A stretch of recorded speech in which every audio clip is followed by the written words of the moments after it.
Hello there and welcome to Secretum Histories, where curiosity settles into something calm and where the questions humanity keeps tucked away in its more mysterious corners get a little room to breathe. Tonight's quiet path leads us somewhere unusual, somewhere between ancient stories and the traces of idea that never fully went away. It takes us into the possibility that the Anunnaki, those enigmatic figures from Mesopotamian myths, may have left behind more than temples and tales. It brings us to the thought that perhaps, if their presence on Earth had purpose beyond the moment, they may have shaped a lineage meant to last long after their footprints faded. Not a dynasty carved in stone, but a bloodline created to hold memory, knowledge, or even identity, the way a seed holds the future of a tree. A thread carried forward through ages, quiet but persistent, woven into human history so carefully that only fragments of the idea remain scattered in old texts, whispered through legends, or hinted at by stories of chosen rulers and families marked by something unusual. Before we wander too far, I'd like to know where you're listening from tonight and what time it happens to be for you in your corner of the world. It's always a gentle sort of irony to explore ancient mysteries in the small hours when the modern world grows still and the imagination gains a little more room. If you find this slow exploration soothing, or if the steady rhythm of the story helps your thoughts drift, I'd be grateful if you left a like or subscribed. It helps this quiet place reach others who might be looking for a moment of rest, wrapped in the curiosity that keeps the world interesting. So settle in, let your shoulders drop, and let the steady pace of the evening guide you. Because the idea we're about to walk through isn't loud or dramatic. It isn't built around explosions of revelation or secrets locked in vaults. It's something that drifts below the surface, the way a half-remembered dream lingers even after waking. The question of a hidden lineage left behind by visitors from another world doesn't begin with grand conspiracies. It begins with older, simpler stories that people once told around fires, in temples, and on clay tablets that outlasted their civilizations. Stories where gods didn't merely watch from afar but walked beside early humans, taught them, shaped them, and in some accounts, even mingled their essence with them. When those tales are viewed through the lens of myth, they behave like symbols. When they're viewed through the modern imagination, they become something else. They become proposals about origins, inheritance, and the possibility that humanity's story may be intertwined with something far older than we expect. This idea that the Anunnaki might have created a secret bloodline doesn't emerge from a single dusty text. It comes from patterns people began to notice across different stories in different eras. Many ancient civilizations believed their rulers had divine ancestry, but in the Mesopotamian world that ancestry wasn't vague. It was described as direct. Kings were said to be chosen by the gods, or in some accounts descended from them. Not metaphorically descended, but genuinely connected to a lineage that reached upward rather than backward. That pattern alone doesn't confirm anything, of course. Civilizations everywhere tended to explain power through extraordinary origins. But there was something consistent about how Mesopotamia described it. Kingship, according to their oldest surviving texts, descended from the heavens. It arrived as a gift or a directive, not as a symbolic blessing, and it moved from city to city as if following a planned order rather than random chance. It made the royal family less a matter of political authority and more a conduit for continuity. If a people believed their rulers carried something from the gods, it makes sense that their stories preserved that belief. Yet, when later generations revisited these texts, some wondered whether the earlier scribes were describing symbolic ancestry or something more literal. In myths, the gods were not intangible concepts. They taught agriculture, instructed in the building of cities, shaped boundaries, settled disputes, and occasionally displayed temperaments that sounded surprisingly human. When myths portray divine figures interacting in such grounded ways, they invite interpretations that go beyond the symbolic. And in that space, the question of a bloodline takes shape. If beings with longevity, knowledge and power formed bonds with early humans, would they have allowed those bonds to dissolve? Or would they have sought to preserve something for the future, something that carried their influence into generations yet to come?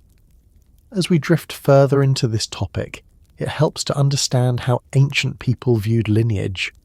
They didn't think of ancestry as a chart filled with names and dates. They viewed it as a kind of living thread, carrying qualities, responsibilities and expectations across time. In Mesopotamia, lineage wasn't just about who you were born from. It was about your connection to a story, your place within a design. If the Anunnaki were seen as the architects of civilization, then those who ruled were understood as extensions of that architecture. When someone imagines a secret bloodline today, the modern mind reaches for secrecy, shadowy groups, hidden families.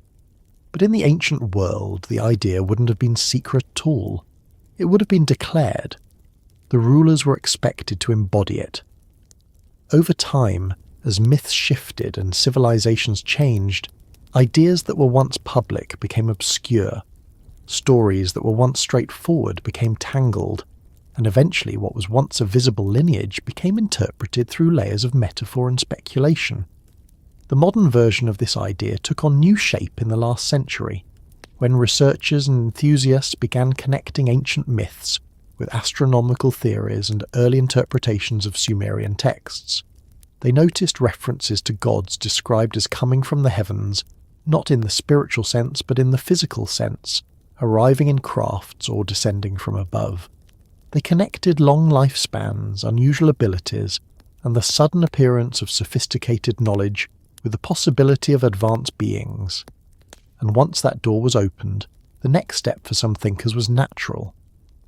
If beings came from another world and interacted with early humans, might they have established a lineage to maintain their presence or influence on Earth even after they withdrew? This thought becomes easier to imagine when looking at how myths describe divine-human interactions. In some accounts from Mesopotamia and other regions, gods didn't simply advise or direct humans. They formed relationships, chose certain individuals for special roles, elevated them, or even intervened in their family lines. While modern interpretations of these stories vary widely, they have fueled the idea that early humans may have been shaped, selectively guided, or arranged into lineages that preserved certain traits or capacities. In myth, such traits might be described as wisdom, strength, legitimacy, or divine favour. In more speculative interpretations, they become genetic markers, inherited knowledge, or characteristics linked to an otherworldly origin. Even if someone doesn't treat these stories literally, they reveal something important. The ancients believed lineage mattered. They believed the past shaped the present through blood, responsibility, and memory. So when modern ideas circle back to the possibility of an Anunnaki-designed lineage, they're not inventing something out of thin air. They're building on how old texts framed identity. The question then becomes less about whether such a lineage exists today, and more about whether the idea itself reflects something deeply rooted in ancient cultural memory. Perhaps it echoes a real attempt, long forgotten, to preserve something precious. Or perhaps it represents a symbolic way of understanding how knowledge and tradition survived across enormous spans of time. The notion of preservation plays a significant role here. If a civilization from another world faced decline, instability, or an uncertain future, leaving behind a legacy might have been a practical choice, not in the form of monuments or technology, which could erode or be misunderstood, but in something more durable, something that regenerates through generations. If the Anunnaki truly feared the loss of their own world or needed continuity beyond it, a bloodline could serve as a safeguard, a way to embed part of themselves within a species capable of thriving long after they were gone. This idea resonates with many people because it offers a bridge between myth and identity, between cosmic uncertainty and human origin. It blends the desire to understand where we come from with the fascination of imagining that humanity might carry an inheritance older than recorded history. At this point, the idea starts to feel less like an outlandish claim and more like a question that has lingered, because it touches on something psychological, something emotional, and something historical all at once. Humanity has always been drawn to the thought that our origins contain layers. We've always looked backward with a sense of searching. Whether through science, stories, or speculation, the question persists. What if we are connected to something older, something that shaped us intentionally rather than accidentally? The Anunnaki, as portrayed in their earliest myths, embody the intersection of creation, instruction, and authority. They create humanity for purpose, teach them to build civilizations, select leaders, and sometimes intervene in human affairs. If these stories contain even fragments of real interactions, the possibility of a preserved lineage becomes an extension of that pattern. Even though the idea has been stretched and reshaped through time, it remains compelling because it invites us to think about continuity, connection, and identity. It asks us to imagine that the past is not only something we study, but something that lives inside us. And as we ease into the deeper parts of this exploration, the thought we began with grows a little more defined. A secret bloodline, preserved through ages, carrying a legacy from a distant world, may not be a matter of drama or hidden societies. It might be something much quieter, something passed through families, woven into traditions, or carried in myths that survived longer than the civilizations that created them. Something that didn't need to be announced loudly because it was meant to endure without spectacle. As we continue, the idea will unfold in ways grounded in myth, history, and the evolving interpretations that people have built around them. There's no rush to reach conclusions. Tonight is about following the slow path through a possibility that has lingered at the edge of human imagination. The thought that begins as a whisper grows clearer the more we walk with it, and the steady rhythm of that walk will carry us forward into the next part of this story. When we look back toward the earliest stories of human origins, long before anyone spoke of dynasties or inheritance or lines of succession, there are ideas tucked into those myths that hint at something deliberate. They don't rush to explain lineage or define the importance of ancestry. Instead, they describe moments when humanity was shaped with intention rather than chance. In the old clay tablets of Mesopotamia, the beginnings of people are not painted as accidents of nature or slow evolutions from simpler forms. They are framed as choices, crafted by beings who understood themselves as architects of life. To ancient storytellers, the first humans weren't simply born. They were assembled, instructed, and placed into a world that was already structured. Those stories don't immediately jump to the idea of bloodlines, but they do revolve around purpose, which becomes the quiet foundation for everything that follows. In those earliest accounts, the gods are described as labouring under the weight of their own work. They managed the order of the world, maintained its systems, shaped rivers, and guided seasons. But eventually, the stories say, tasks became too heavy.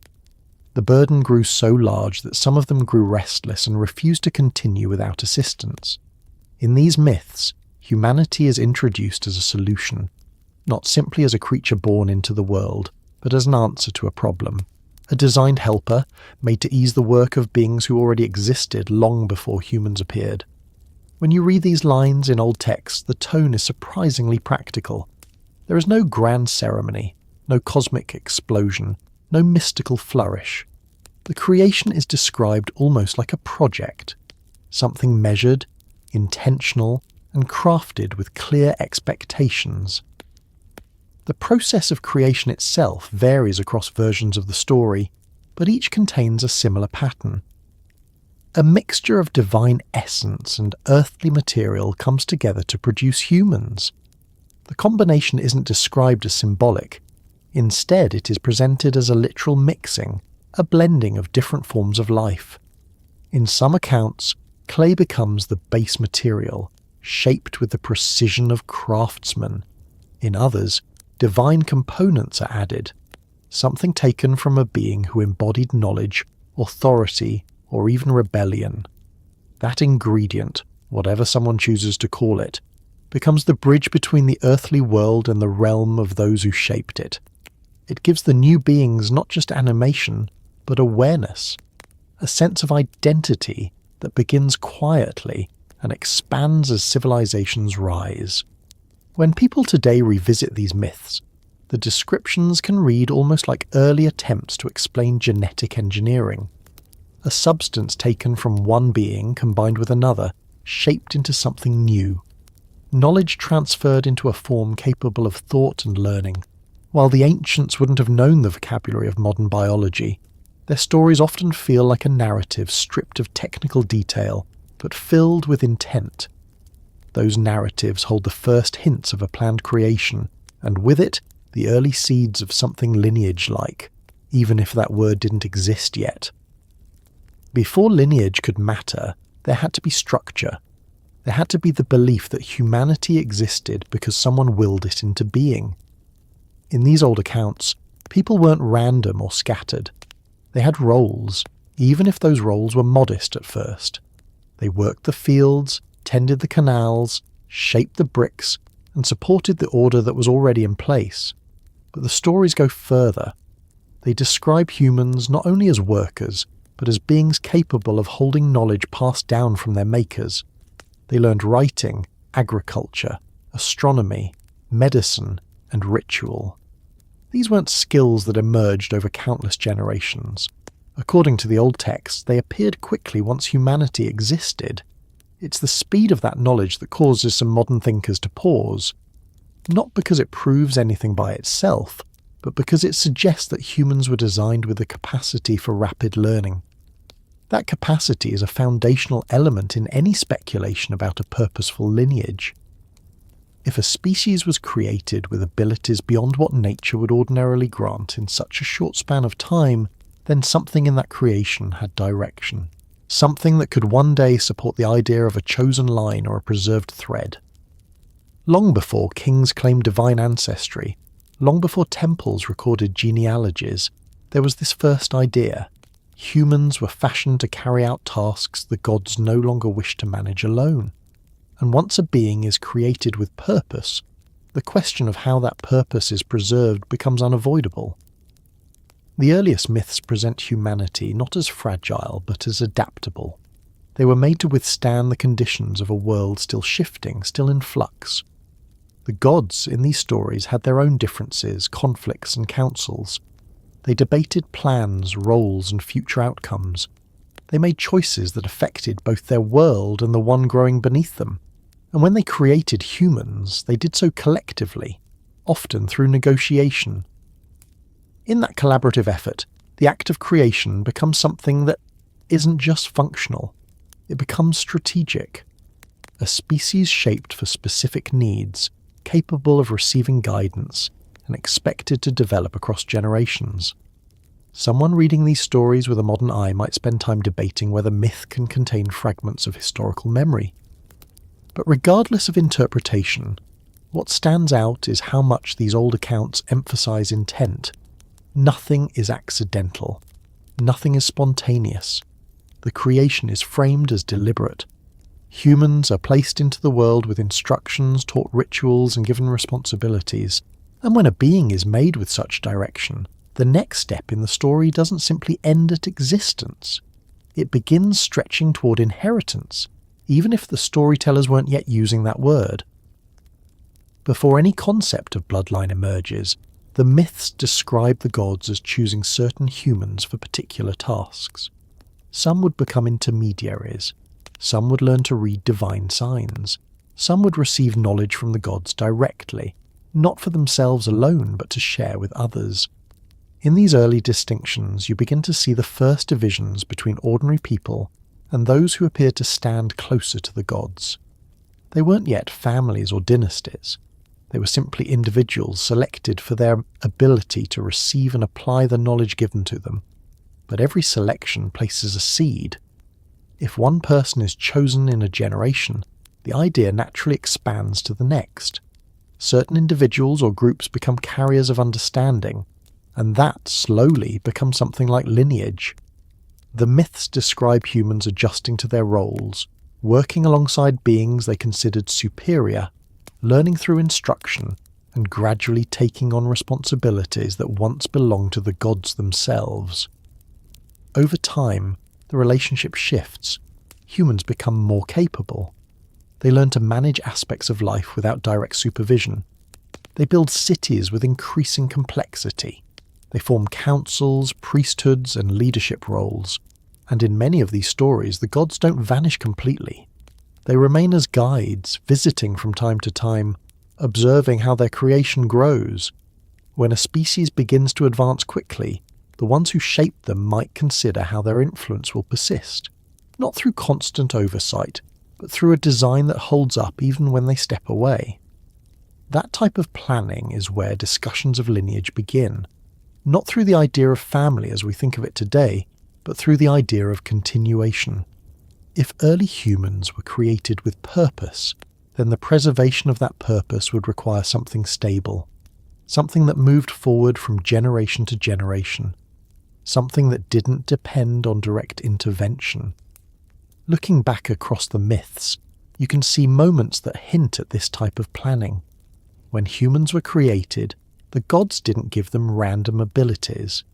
They gave them structure, language, order, ritual, the ability to record time, tools for shaping land.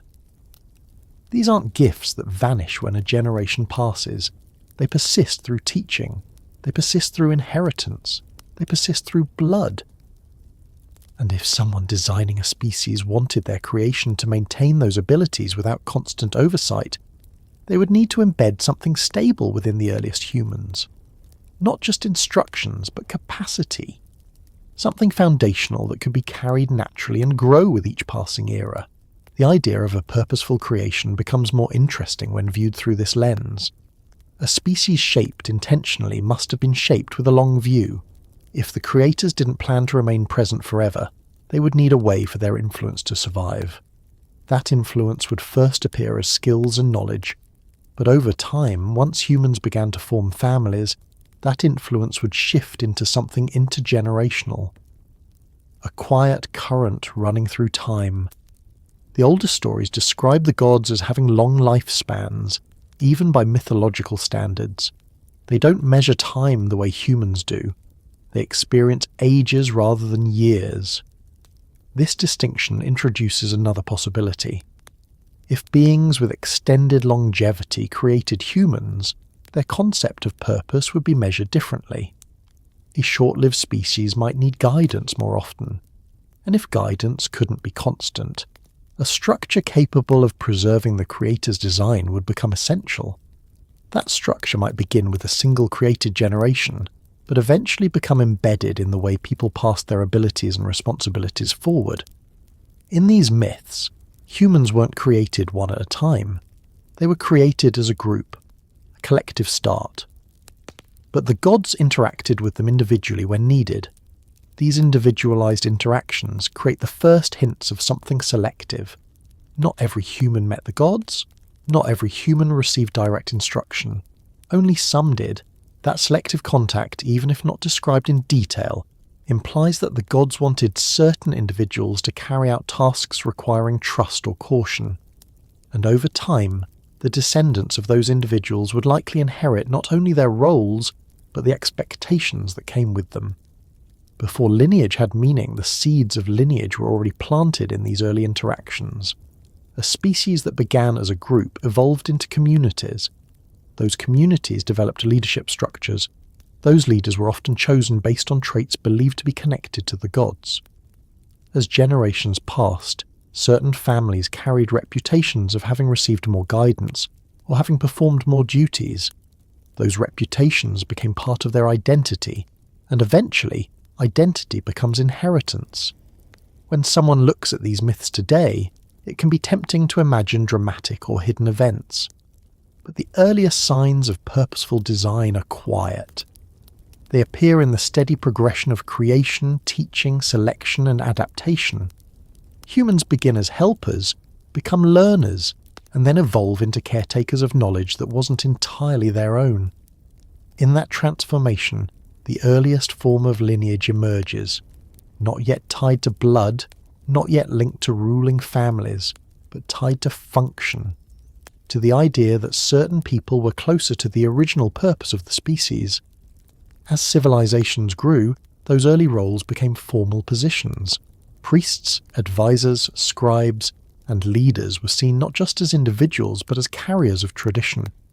And tradition, once strong enough, becomes something that families pass on. Skills are taught from parent to child.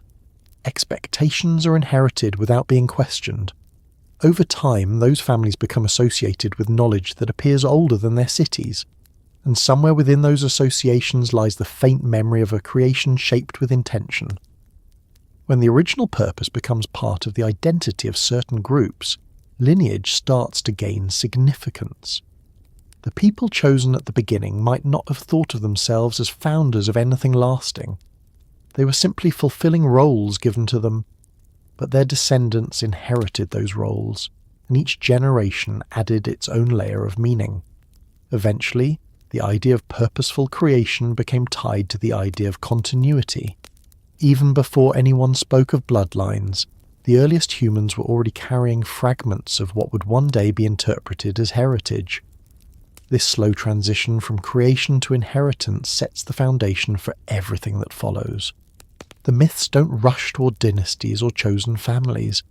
They move step by step, allowing humanity to grow into its abilities. And as humans developed their own ways of organizing society, the story of their creation became more than an explanation of how they came to be. It became a reminder that they were meant to carry something forward, something designed into them from the beginning.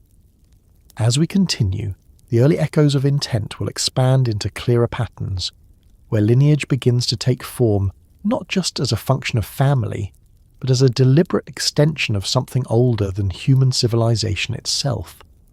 The progression from purpose to inheritance becomes easier to trace, and the question of whether the Anunnaki shaped a lasting line of descent grows more defined as we move forward.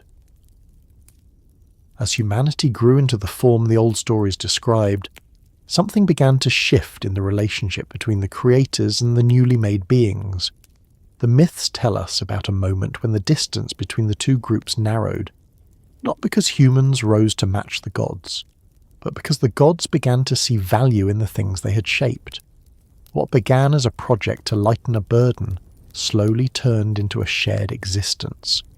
A world that had once belonged only to celestial beings now held a species capable of carrying responsibilities, learning systems, adapting quickly, and responding to guidance with surprising depth.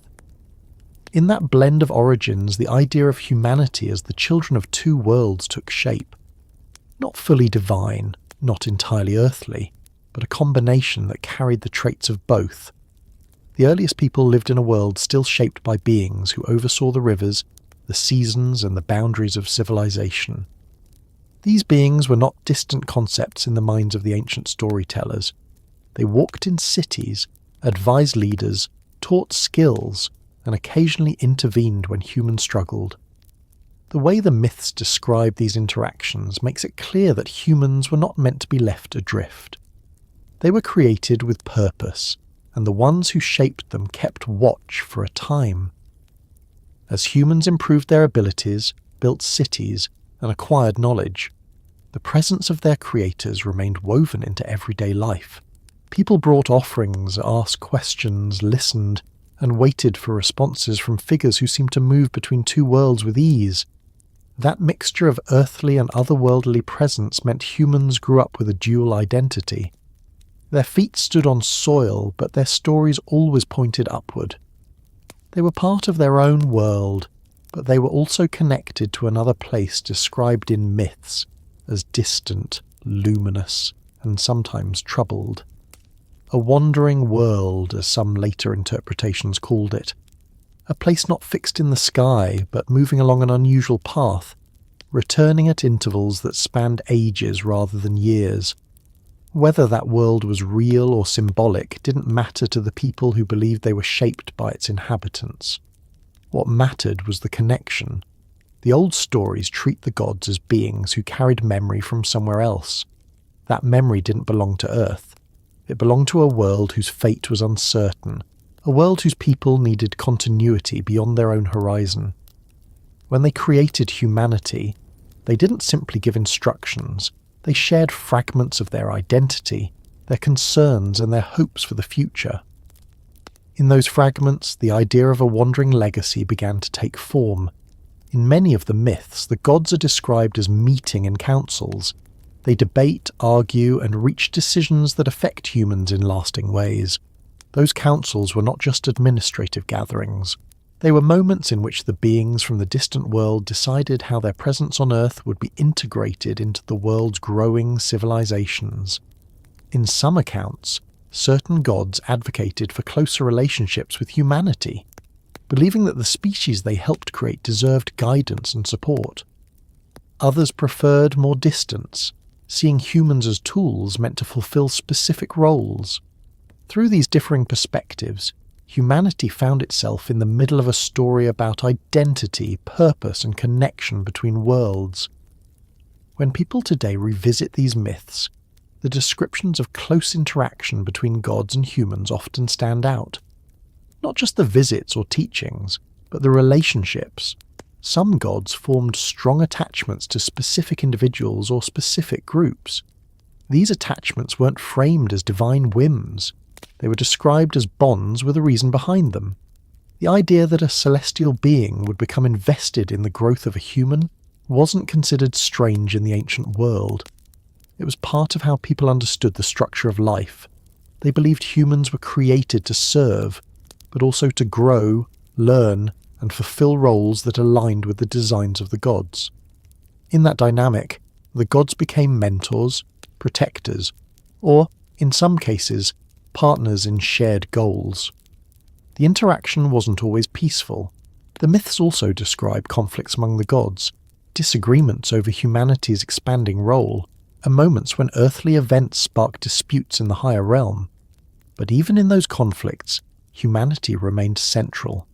The gods argued because human development mattered.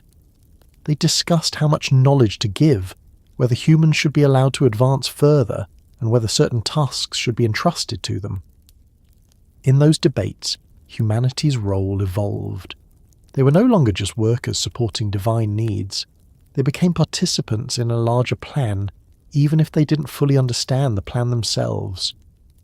This slow merging of roles created something unusual. Humans began reflecting traits that seemed to echo the gods. They became builders of cities, keepers of calendars, watchers of the sky, and interpreters of patterns. They gained skills in writing, mathematics, engineering, and governance.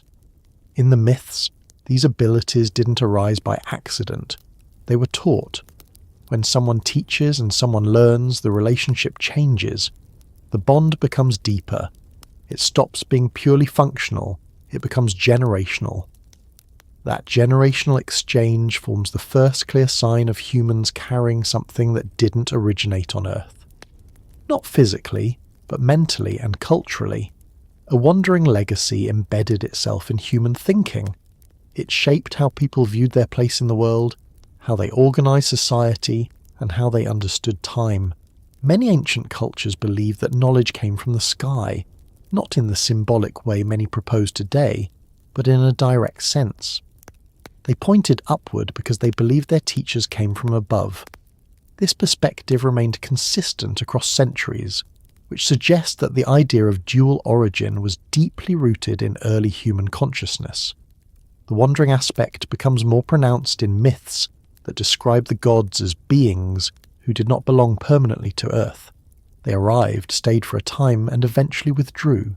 Their comings and goings were not random. They followed patterns, cycles, or periods of necessity. And as they came and went, they left instructions, warnings, or promises about future returns. In these patterns, humanity began to feel the weight of expectation. If the gods were not always present, humans needed to carry their own responsibilities. They had to remember what they had been taught and keep those teachings alive through rituals, traditions, and leadership. This responsibility created the space in which the idea of selected individuals or selected groups became important. Someone had to serve as the bridge between the earthly world and the wandering one. Someone had to hold the knowledge, interpret the signs, understand the cycles, and ensure continuity. These people were not chosen randomly. The myths described them as individuals with particular qualities. They were attentive, disciplined, perceptive, or simply trusted by the gods.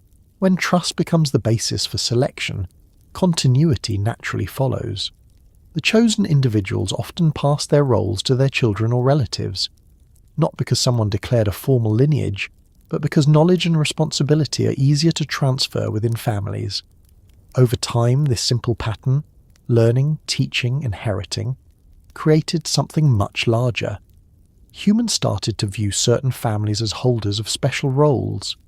They believed these families carried wisdom from the gods, not only through teaching, but through a closeness that stretched back to the earliest days of creation. In the ancient world, closeness to the gods often implied origin. If someone descended from a person chosen by a god, that connection became part of their identity. It remained important even after the gods withdrew or reduced their presence. The people connected to those early relationships continued to bear the reputation of being closer to the celestial world. That reputation often placed them in positions of leadership, guidance, or ritual authority. This gradual shift marks the beginning of humanity seeing itself as children of two worlds, not literally in the sense of biological ancestry, though some later interpretations considered that possibility, but in the sense that humans carried both earthly and otherworldly influence. Their bodies belonged to the world that shaped them from clay, soil, and breath. Their minds carried ideas, instructions, and memories passed down from beings whose origins lay elsewhere. They built structures that followed celestial patterns, created calendars based on the movements of stars, and told stories that emphasized their connection to something beyond. These choices weren't coincidental. They reflected a cultural memory that humanity's teachers, protectors, and creators came from a world not fixed in the familiar sky. Some myths describe that world as distant but reachable under the right circumstances. Others describe it as a place that only the gods could travel to. In the modern imagination, that world is often interpreted as a planet with a long orbit, a wandering place returning every so often. If someone believes this interpretation, the story of human origin becomes even more intertwined with the idea of dual belonging. Humans would not just be created by beings from elsewhere, they would be shaped with the expectation that their creators might leave and return, leaving humans to manage their world in the intervals. This idea supports the notion that humans were given responsibilities beyond simple labour. They were taught advanced knowledge, rituals that memorialised the gods, and stories that preserved cosmic history. They became keepers of traditions that traced back to another world. If a legacy is tied to a place that wanders, the species entrusted with carrying that legacy must remain stable and capable of continuity across long spans of time. That stability often comes through inheritance, and inheritance becomes meaningful when the creators no longer remain present to oversee their work. When the gods withdrew or reduced their involvement, humanity continued forward with what they had been given. They didn't abandon the stories, they didn't forget the teachings, they built entire civilizations around the memory of beings who once walked among them. This enduring connection suggests that the influence of the gods didn't end with departure. It continued through the systems humans created. Those systems, social, political, religious, carried echoes of their creators' ways of thinking. In a sense, humanity became the living continuation of the wandering world's legacy. The myths also describe moments when certain individuals received more direct guidance than others. These individuals often became leaders or founders of cities. Their stories frequently mention long lives, unusual wisdom, or abilities that stood out from the rest. This might reflect narrative embellishment, but it also reflects a deeper cultural pattern. People believed that certain individuals carried something from the gods within them. That belief, repeated over generations, solidified into tradition. Tradition gradually shaped itself into inheritance, and inheritance laid the groundwork for what later generations would interpret as lineage. If humans were shaped intentionally, and if some carried responsibilities more closely tied to their creators, then humanity became divided not by class or wealth, but by proximity to the original purpose. Those closer to the gods in the early days would naturally become keepers of knowledge. Their families would preserve that knowledge through generations simply by living within those roles. Over time, these families would be viewed as connected not only to the gods, but to the world from which the gods came. This gradual transition from creation to culture, from purpose to inheritance, gave rise to the concept of humanity as children of two worlds. They were shaped by Earth, but influenced by beings whose origins lay elsewhere. They learned to live in a world that belonged to them physically, but not entirely intellectually. The wandering legacy of their creators remained embedded in their structures, stories, and ways of organizing society. And as that legacy passed from generation to generation, it became something that could be preserved without the gods needing to intervene. That preservation forms the foundation for the idea that humanity may have inherited more than skills or rituals. The thought that humans might carry something from their creators within their very identity grew naturally from these early patterns. Whether someone interprets this as literal or symbolic, the effect is the same. Humans view themselves as a bridge between a stable world beneath their feet and a wandering world that once shaped them. They didn't separate the two, they lived with both. As these early connections deepened, the idea of lineage began to take more recognizable form.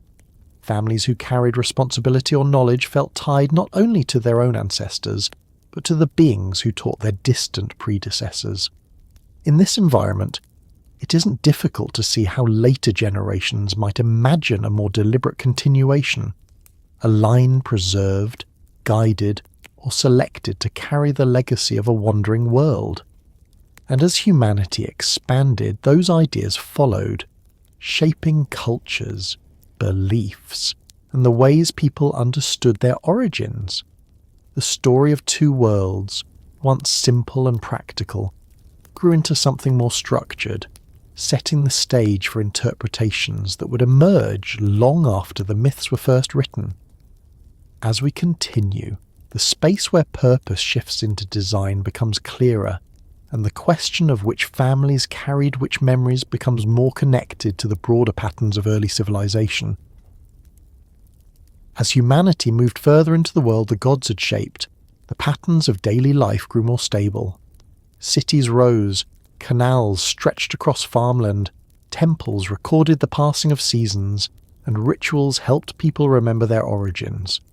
Through this steady expansion of civilization, a subtle idea began forming beneath the surface of the stories people told. Not in loud proclamations or dramatic visions, but in the ordinary way families passed along knowledge, roles, and expectations. Somewhere in that movement from creation to culture, certain individuals and families began to stand out, not just because they held authority or wealth, but because they carried something older than their own achievements. The early myths imply that these people held memories, instructions, or insights believed to originate from the gods themselves. The communities around them treated this not as an accident, but as part of a design that stretched back to the beginning. This design wasn't described openly in the ancient texts. It wasn't written down as a formal plan or laid out as a public announcement. Instead, it appeared in patterns that repeated across cities, dynasties, and centuries. When a society believes that wisdom descends from the gods, it naturally begins looking for individuals who seem especially able to receive or understand that wisdom. In a world where divine presence was woven into everyday life, the people who understood the gods' expectations became central figures. They interpreted signs, organized rituals, and shaped the cultural memory of entire regions. Their responsibilities didn't disappear with time. They were carried forward, sometimes gently and sometimes forcefully, because communities depended on them to maintain order in a world still connected to forces beyond the human realm. At some point, this repeated pattern caused people to notice something about these individuals. Their insight didn't appear randomly. Their understanding didn't seem to arise only from training. It wasn't simply a matter of education or access to temple archives. Families that served in certain roles often continued to do so for generations. The stories of their ancestors carried weight. Their presence at ceremonies felt expected. Their proximity to leadership seemed natural. This wasn't because early humans developed elaborate methods of inheritance. It was because people saw continuity as necessary. When knowledge is rare and precious, the safest way to preserve it is to place it in the hands of those who already understand its importance. So knowledge stayed within certain families, and those families became associated with memory older than any living person could recall. In these early societies, memory was not something abstract. It was something tangible, something that shaped decisions and influenced rituals. To lose a memory meant losing a connection to the gods who created and instructed humanity. So the people who held those memories were treated with the same care as the memories themselves. They were expected to pass down what they knew to their children, and those children were trained to take on roles their parents once held. Over generations, the idea emerged that these families were not just educated or privileged, but chosen. Chosen in a way that stretched back to the earliest days when the gods walked among humans and gave certain individuals tasks that required trust. When modern readers encounter these myths, they often wonder whether the gods singled out individuals because of temperament or loyalty. But the ancient stories focus less on personality and more on fitness for responsibility. If a god trusted someone with a message, a role, or a secret, that trust created a bond. Once formed, that bond placed expectations on the person and their descendants. It wasn't a matter of favoritism.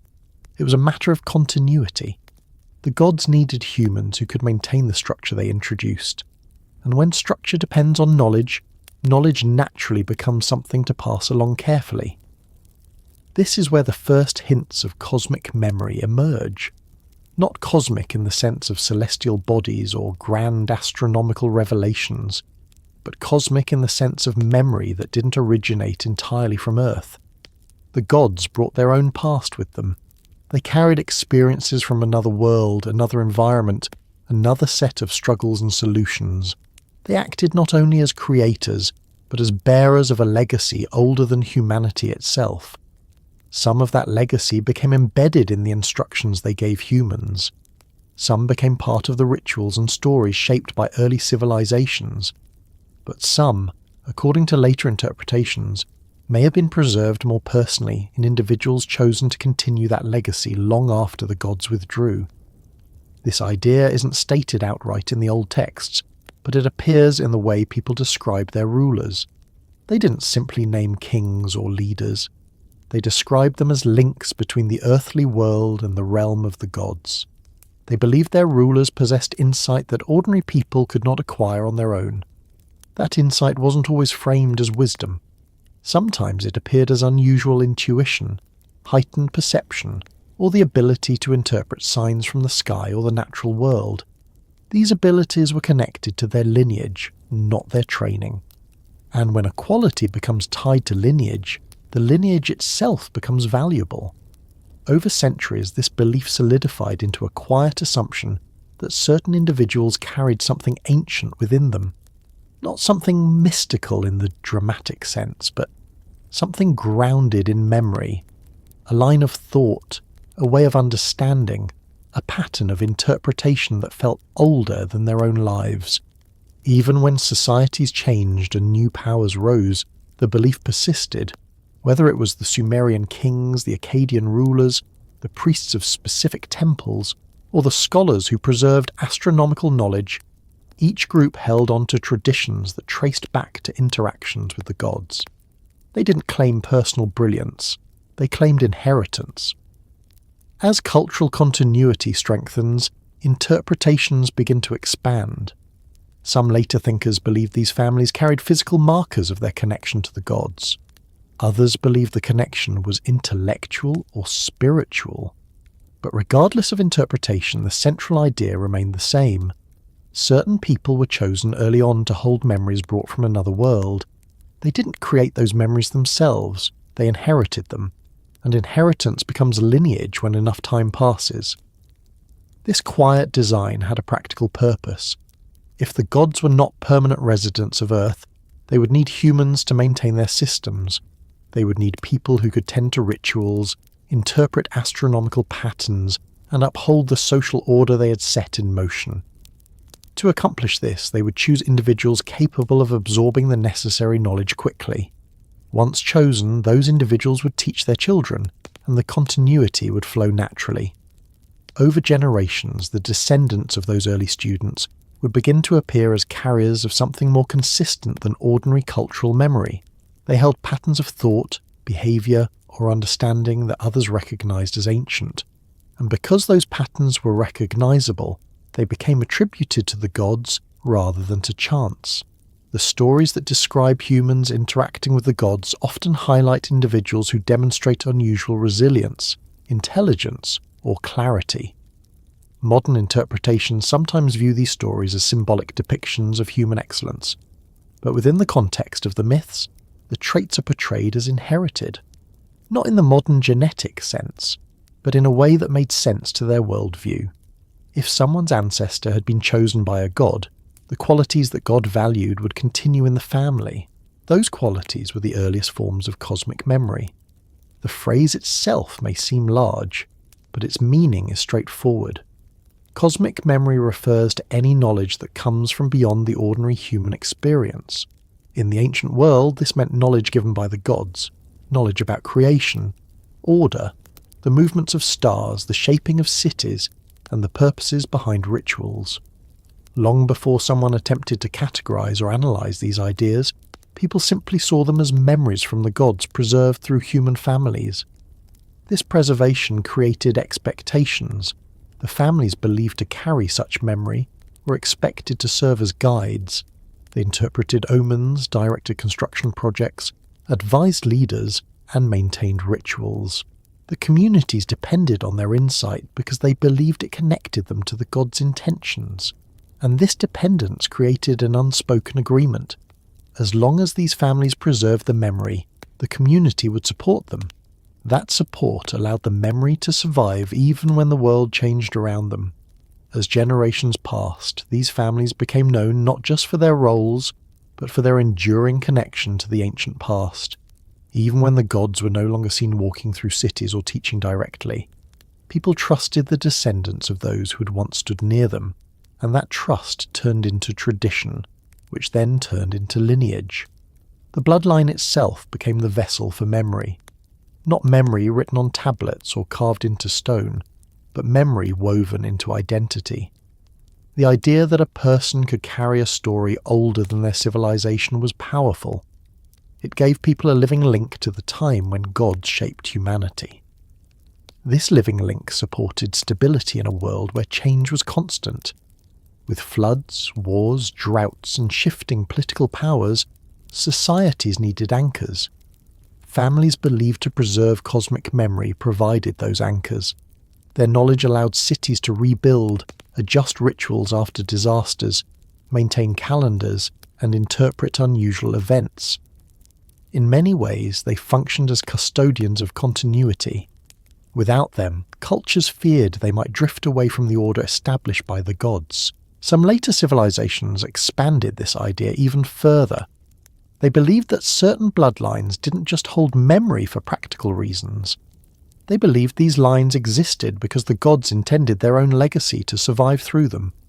If the gods brought knowledge from a wandering world, that knowledge needed to be preserved somewhere durable. Physical structures could erode, written records could be destroyed. But memory passed through families stood a better chance of surviving long spans of time. This logic didn't require dramatic intervention. It simply required careful selection at the beginning. Once a pattern of inheritance began, it could continue naturally. And as it continued, people would see it as intentional rather than incidental. Over centuries, the quiet design behind it would become part of the myth itself. The gods didn't announce a chosen bloodline. They simply entrusted some individuals with knowledge, and human communities did the rest. When modern readers explore these stories, they often search for clues pointing toward genetic alteration or direct biological involvement. But the ancient world didn't frame inheritance that way. Their understanding of lineage rested on memory, responsibility, and the belief that qualities could be passed down through families. In that sense, cosmic memory didn't need to be encoded physically.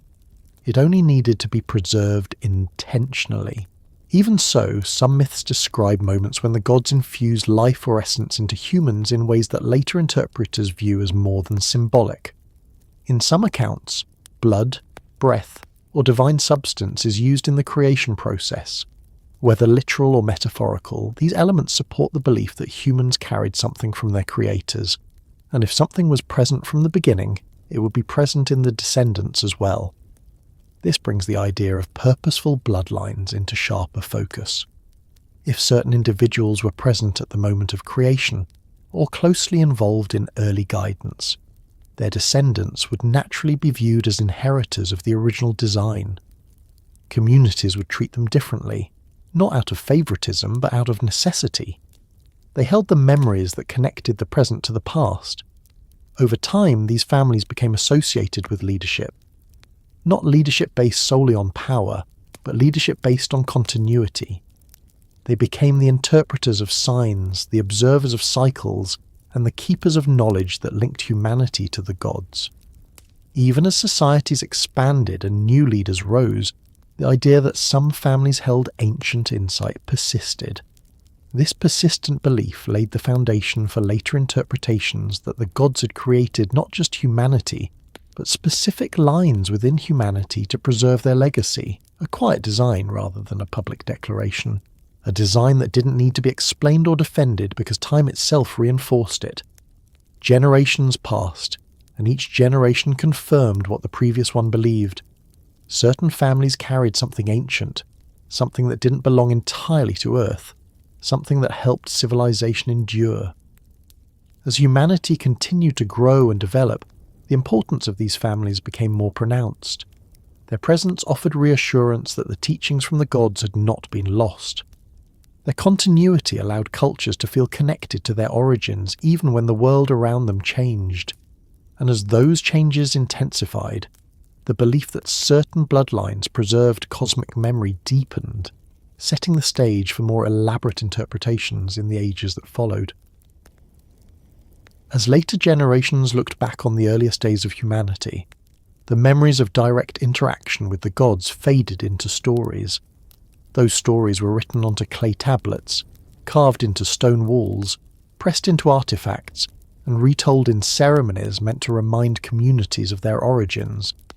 The people who preserved these stories often didn't know all the reasons behind them.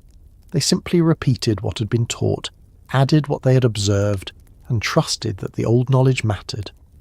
When modern eyes examine these records, they don't find a single declaration announcing that certain families carried the legacy of the gods. Instead, they find patterns.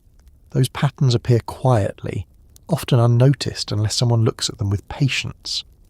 In those patterns, the idea of a lineage linked to the gods begins to take form, not through bold statements, but through the slow accumulation of details left by scribes who never knew how future generations would interpret their work. Many of the earliest texts describe the gods selecting specific individuals to receive instruction. These individuals are often portrayed as attentive students, loyal servants, or leaders chosen to carry responsibilities on behalf of their communities. Their names appear frequently across different tablets. Their children appear as well, following in their roles. Even when the storytellers don't mention inheritance outright, the structure becomes clear. The same names, the same families, the same lines of descent appear again and again. It isn't the pattern of random succession. It's the pattern of continuity. The Sumerian king list, one of the most intriguing records carved into clay, lists rulers who governed long before recorded history began. The text presents a sequence of kings with reigns so long that they defy ordinary explanation. Some ruled for lengths of time that stretch across centuries. Others held power in eras where human lifespans were much shorter. Scholars debate the meaning of these long reigns. Some view them as symbolic, meant to express greatness rather than literal years. Others suspect that the numbers reflect memories of beings whose lives extended far beyond human norms. The list doesn't explain why those rulers lived so long. It simply states the names, the cities, and the durations. But taken in the context of myths describing the gods walking the earth, the long reigns begin to look like clues pointing toward individuals who weren't entirely ordinary. People who, according to the surrounding stories, stood close to the gods and carried wisdom that could not be obtained through human experience alone. Other tablets describe genealogies that move through families believed to be favoured by the gods. They trace lines of descent with unusual precision. The scribes record not only the rulers, but their parents, their children, and sometimes even the events that influenced their births. The attention given to these families stands out when compared to the limited detail provided for ordinary people. It suggests that the ancient cultures believed these lines mattered, not only politically but cosmically. Through these records, scholars today can see which families were treated as special carriers of the past. Not because they held power alone, but because they were believed to connect the present world with the ancient one. Temples also provide clues. Many temples across Mesopotamia were dedicated to gods who played roles in the creation of humanity. These temples were staffed by priestly families, and the positions within them were often hereditary. This wasn't because the communities lacked other capable individuals. It was because the knowledge required to perform rituals was tied to memory and continuity. Children grew up in the temple environment, learning from their parents and absorbing the traditions that defined their identity. Over time, the families became inseparable from the gods they served. Their lives carried echoes of the divine. Their responsibilities made them living vessels of the knowledge passed down since the earliest days. When the gods' presence grew more distant, these families became even more important. They preserved the old ways, ensuring that the connection between the human world and the divine wouldn't disappear. Another class of individuals, the scribes, left behind records that reflect their own form of lineage-based continuity. Scribes often learned from their parents and passed their skills to their children. Their work wasn't simply writing. It involved understanding the stories, rituals, and teachings that shaped society. The tablets they produced contained references to creation, instructions from the gods, and accounts of events shaped by divine intervention. The scribes didn't choose their topics randomly. They wrote what the priesthood and rulers considered essential. Through their work, they preserved fragments of knowledge that might otherwise have vanished. Among their writings, there are stories that speak of humans who were created with qualities that resembled those of the gods: strength, wisdom, insight, or unusual abilities. Some of these stories survive in myths that later generations treated as legends. A few involve individuals who are said to be born with a spark of the divine, not as a metaphor for greatness, but as a reflection of their origins. These stories didn't remain isolated. They influenced how rulers were chosen, how priests led ceremonies, and how families viewed their responsibilities to the community. When the text describes someone as born from the gods, or favoured by them, it isn't just a symbolic claim. It's a recognition of status that shaped the structure of their society. Stone inscriptions also contribute to the idea of preserved lineage. Many ancient monuments describe rulers as sons or daughters of specific gods. These claims weren't made for dramatic effect. They were statements of legitimacy. A ruler who traced their line back to the gods was believed to govern with divine authority. That authority wasn't understood as purely ceremonial. It came with responsibilities, expectations, and the belief that the ruler carried something from the gods within them. The inscriptions list genealogies reaching back to the earliest known rulers, suggesting that the idea of lineage tied to the gods was not a late invention, but part of the earliest recorded history. These clues aren't limited to Mesopotamia. Other ancient cultures preserved similar ideas. In Egypt, the pharaohs were described as descendants of gods chosen to maintain order. In some cases, they were believed to embody the gods themselves. The inscriptions carved into their temples reflect a world where lineage and divine connection were inseparable. The pharaohs didn't rule simply because of political authority. They ruled because their lineage linked them to forces older than the kingdom itself. That concept mirrors the ideas found in Mesopotamian stories. It suggests that across different regions, people believed certain families carried something unique, a memory, a responsibility, or a quality that set them apart. In the Levant and surrounding regions, stories emerged about individuals who received extraordinary insight or guidance. Over time, some of these individuals were remembered as prophets, kings, or patriarchs, whose descendants continued to play important roles. Although the narratives differ, the underlying idea remains consistent. Certain families were believed to carry knowledge or blessings passed down from a divine encounter. Even in later philosophical writings, echoes of this idea persist. Ancient scholars often spoke of inherited wisdom, suggesting that knowledge could be passed through generations, not only through teaching, but through something deeper. They believed certain individuals were born with an innate ability to understand principles that others struggled with. These abilities weren't seen as accidents. They were treated as signs of inherited connection to a higher source. When examining artifacts, the patterns become even more noticeable. Cylinder seals, for instance, often depict scenes where gods interact with humans in formal settings.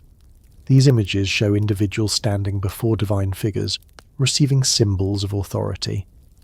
The individuals depicted are rarely nameless.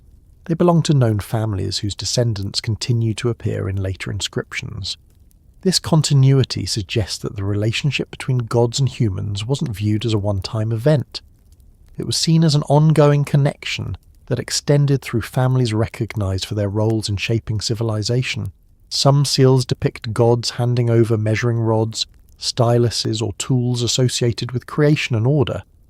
These symbols aren't simply artistic features. They represent the transfer of knowledge. The individuals receiving them are portrayed as intermediaries, carrying the wisdom of the gods into the human world. Their descendants inherited the symbols, both literally and figuratively. The tools may have been real objects passed down through families, or they may have represented responsibilities given to those families. Either way, the imagery reinforces the idea that certain bloodlines preserved knowledge rooted in the cosmic origins described by ancient myths. Other artifacts show gods touching humans or placing hands on their shoulders. These gestures appear ceremonial, but they also suggest selection. The individuals depicted are not representatives of the community as a whole. They are specific people chosen for their roles. When the same imagery appears across different cities and eras, it becomes difficult to ignore the implication. Certain families were believed to hold a unique status because of their direct connection to the gods. There are also myths that describe the gods providing signs to indicate who should lead or who should hold specific responsibilities. These signs were often interpreted by priests or elders who belonged to families already known for their involvement in divine matters. In this way, the clues preserved in clay and stone aren't isolated artifacts. They are part of a larger system where lineage, memory, and divine intention intersect. Some later interpretations of these texts propose that the gods created specific bloodlines to preserve their legacy.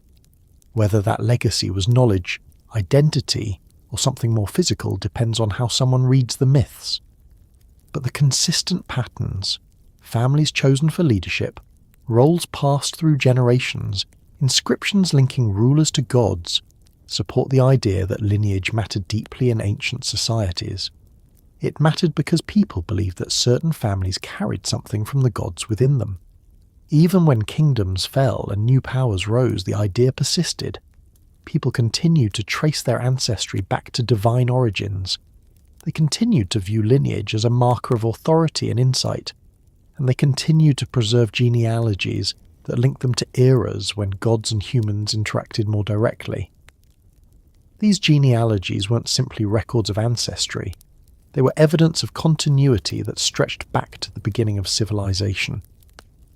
When modern researchers examine these clues, they often approach them from a historical or symbolic perspective. But for those who explore the possibility of an Anunnaki-designed lineage, these clues form a foundation. They suggest that the ancient world didn't view lineage as a matter of social convenience. They saw it as a means of preserving memory and maintaining a connection to the gods. If the gods created humans with purpose, and if they needed that purpose to endure across generations, then selecting certain individuals and families would have been a logical step. A quiet design rather than a public spectacle. A pattern that could survive even when the gods were no longer present to guide humanity directly. These clay tablets and stone inscriptions aren't evidence in the modern scientific sense. They don't prove the existence of an intentional cosmic lineage, but they preserve the beliefs of people who lived much closer to the events described in myth. Their words, their carvings, their recordings of names and roles highlight the deep importance they placed on continuity. They show that lineage mattered because lineage preserved the past. And for those searching for traces of an ancient design, these preserved memories offer a guide. They point toward a world where divine presence left marks not only on landscapes and temples, but on people whose descendants continued to carry those marks quietly through time. As humanity moved forward, these clues remained embedded in its stories, shaping how later generations understood their origins. And as those stories continued to evolve, new interpretations emerged, each adding another layer to the question of whether a deliberate lineage was created to preserve a legacy older than human civilization itself. As early civilizations grew into stable forms, the idea that certain families carried ancient memory began shaping how communities chose their leaders. The earliest cities weren't simply clusters of homes and workshops. They were organized around centers of meaning that connected people to the gods who shaped their world. These centers often took the form of temples or ceremonial complexes, where rituals were performed to maintain balance between the human realm and the divine. Within those spaces, the first rulers appeared. They didn't rise through battles or political maneuvering the way later leaders would. They came into authority through stories that link their families to the gods. And once a ruler's origin was tied to the divine, questioning their position felt impossible to many. A ruler who descended from the gods wasn't just a political figure. They were a living continuation of creation. This belief didn't arise suddenly. It developed through the subtle accumulation of memories preserved in clay tablets, oral traditions and rituals that reinforced the connection between leadership and divine intention. When a people believes their ruler carries the legacy of the gods, the entire structure of society shifts. Loyalty isn't just a matter of law or custom. It becomes a reflection of cosmology. In that environment, kingship becomes something more than governance. It becomes the visible sign that the god's presence hasn't vanished completely. Even when the gods are no longer walking through cities or teaching humanity directly, their chosen representatives serve as reminders that the world still holds traces of its earliest influences. The Sumerians expressed this idea clearly in their view that kingship descended from the sky. The phrase appears in ancient texts as a matter-of-fact statement rather than a symbolic claim. Kingship wasn't invented by humans. It arrived. It came from the realm where the gods lived, bearing structure, authority, and expectation. When the first city rose, kingship landed there. When that city fell or weakened, kingship moved to another location. The movement wasn't seen as political negotiation. It was understood as a decision influenced by the gods.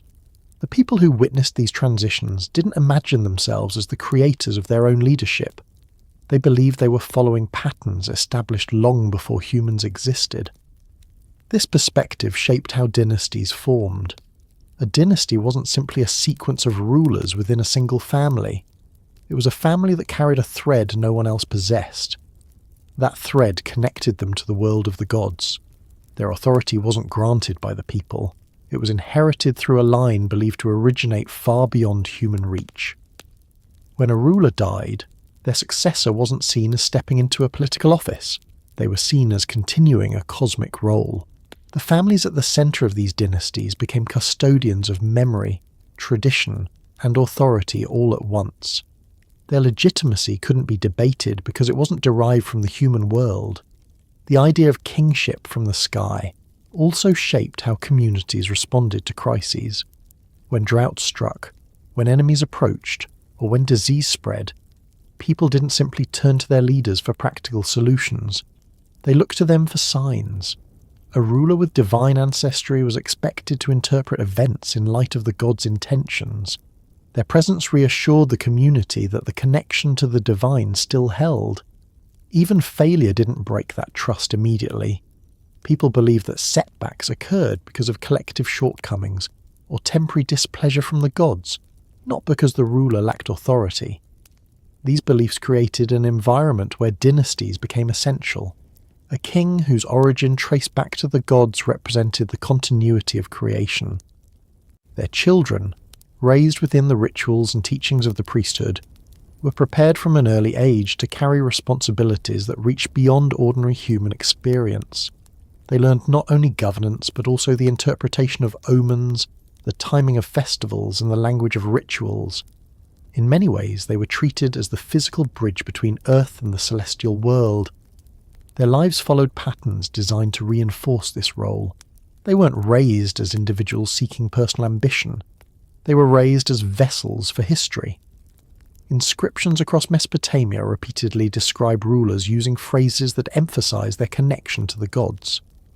They weren't simply called kings. They were referred to as shepherds chosen by the gods, guardians appointed by the heavens, or children of divine beings. These titles weren't ceremonial in the modern sense. They reflected how people viewed their place in the universe. A ruler wasn't responsible only for managing the city. They were responsible for upholding the order established at creation. If they failed in that responsibility, they risked destabilizing the relationship between humanity and the divine. This expectation influenced how rulers conducted themselves. Many took part directly in rituals that reaffirmed their connection to the gods. During festivals, they reenacted moments from the creation stories. They participated in rites that symbolized renewal. They joined ceremonies in which they were reminded of their origins. These rituals weren't theatrical displays. They were serious affirmations of identity. A ruler who embodied divine ancestry had to show that the connection remained intact. If the link weakened, the community feared that chaos might follow. The weight placed on rulers explains why dynasties were treated with such care. A broken lineage could be seen as a sign of cosmic disorder. Communities made great effort to preserve the continuity of the ruling family. When no direct heir existed, priests sometimes selected a relative, or even created a narrative that restored the connection. These efforts show how deeply people valued the idea that kingship came from the sky. They didn't want leadership to fall into confusion. They wanted to maintain the thread that tied their city to the realm of the gods. Other civilizations developed similar ideas. In Egypt, the pharaoh wasn't simply a political leader. They were believed to be the living embodiment of a god.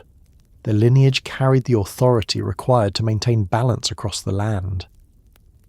When the Egyptians carved these beliefs into stone, they weren't decorating monuments. They were recording the structure of their universe. The pharaoh's family held a position that no mortal could question, because the origin of their authority came from beyond the human world. This idea mirrors what the Sumerians believed about kingship from the sky. Even when the two cultures expressed the belief differently, the underlying concept remained the same. Leadership was seen as a continuation of cosmic design. In both regions, the ruler's bloodline became central to this structure. The family held significance not because of wealth or military power, but because of identity. The ruler represented more than an individual. They represented a history that traced back to beings who shaped the world. This belief created stability. It gave people confidence that their society aligned with the intentions of the gods, and it created a sense of continuity that allowed civilizations to survive through difficult periods. When someone today reads these inscriptions, the belief in divine ancestry might seem symbolic or exaggerated.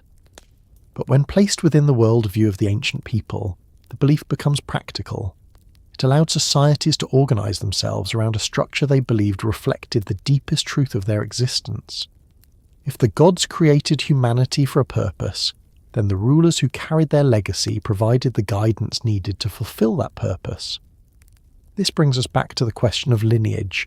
If certain families were believed to carry the legacy of the gods, then those families formed the core of dynasties no mortal was meant to question.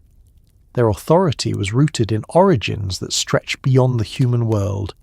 They were viewed as custodians of the connection that kept civilization aligned with cosmic order.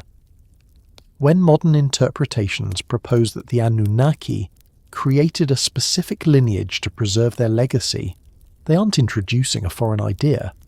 They are drawing from patterns that ancient cultures accepted as foundational. The idea that dynasties protected the god's legacy also explains the intense emphasis on purity of bloodline found in many cultures. Dynastic marriages weren't matters of romance or preference. They were strategic efforts to preserve a connection believed to be older than the city itself. When a ruler married outside the traditional lines, records often noted it as an unusual event. When dynasties merged, the inscriptions framed it as a significant shift in cosmic alignment. These details show how carefully ancient civilizations guarded the bloodlines they believed originated from divine sources. The mechanisms for choosing successors reveal even more. In some cases, the eldest son inherited the throne. In others, a young child was chosen because they demonstrated qualities expected from someone carrying divine memory. Decisions weren't always based solely on birth order. They were based on signs, interpretations, and the intuition of priests who believed they understood the god's intentions. Even the succession process reflected the belief that leadership wasn't a human decision. It was a continuation of a legacy that had begun long before. Over time, the idea of kingship from the sky created a stable framework for human society. People believed they lived within a structure that reflected cosmic order.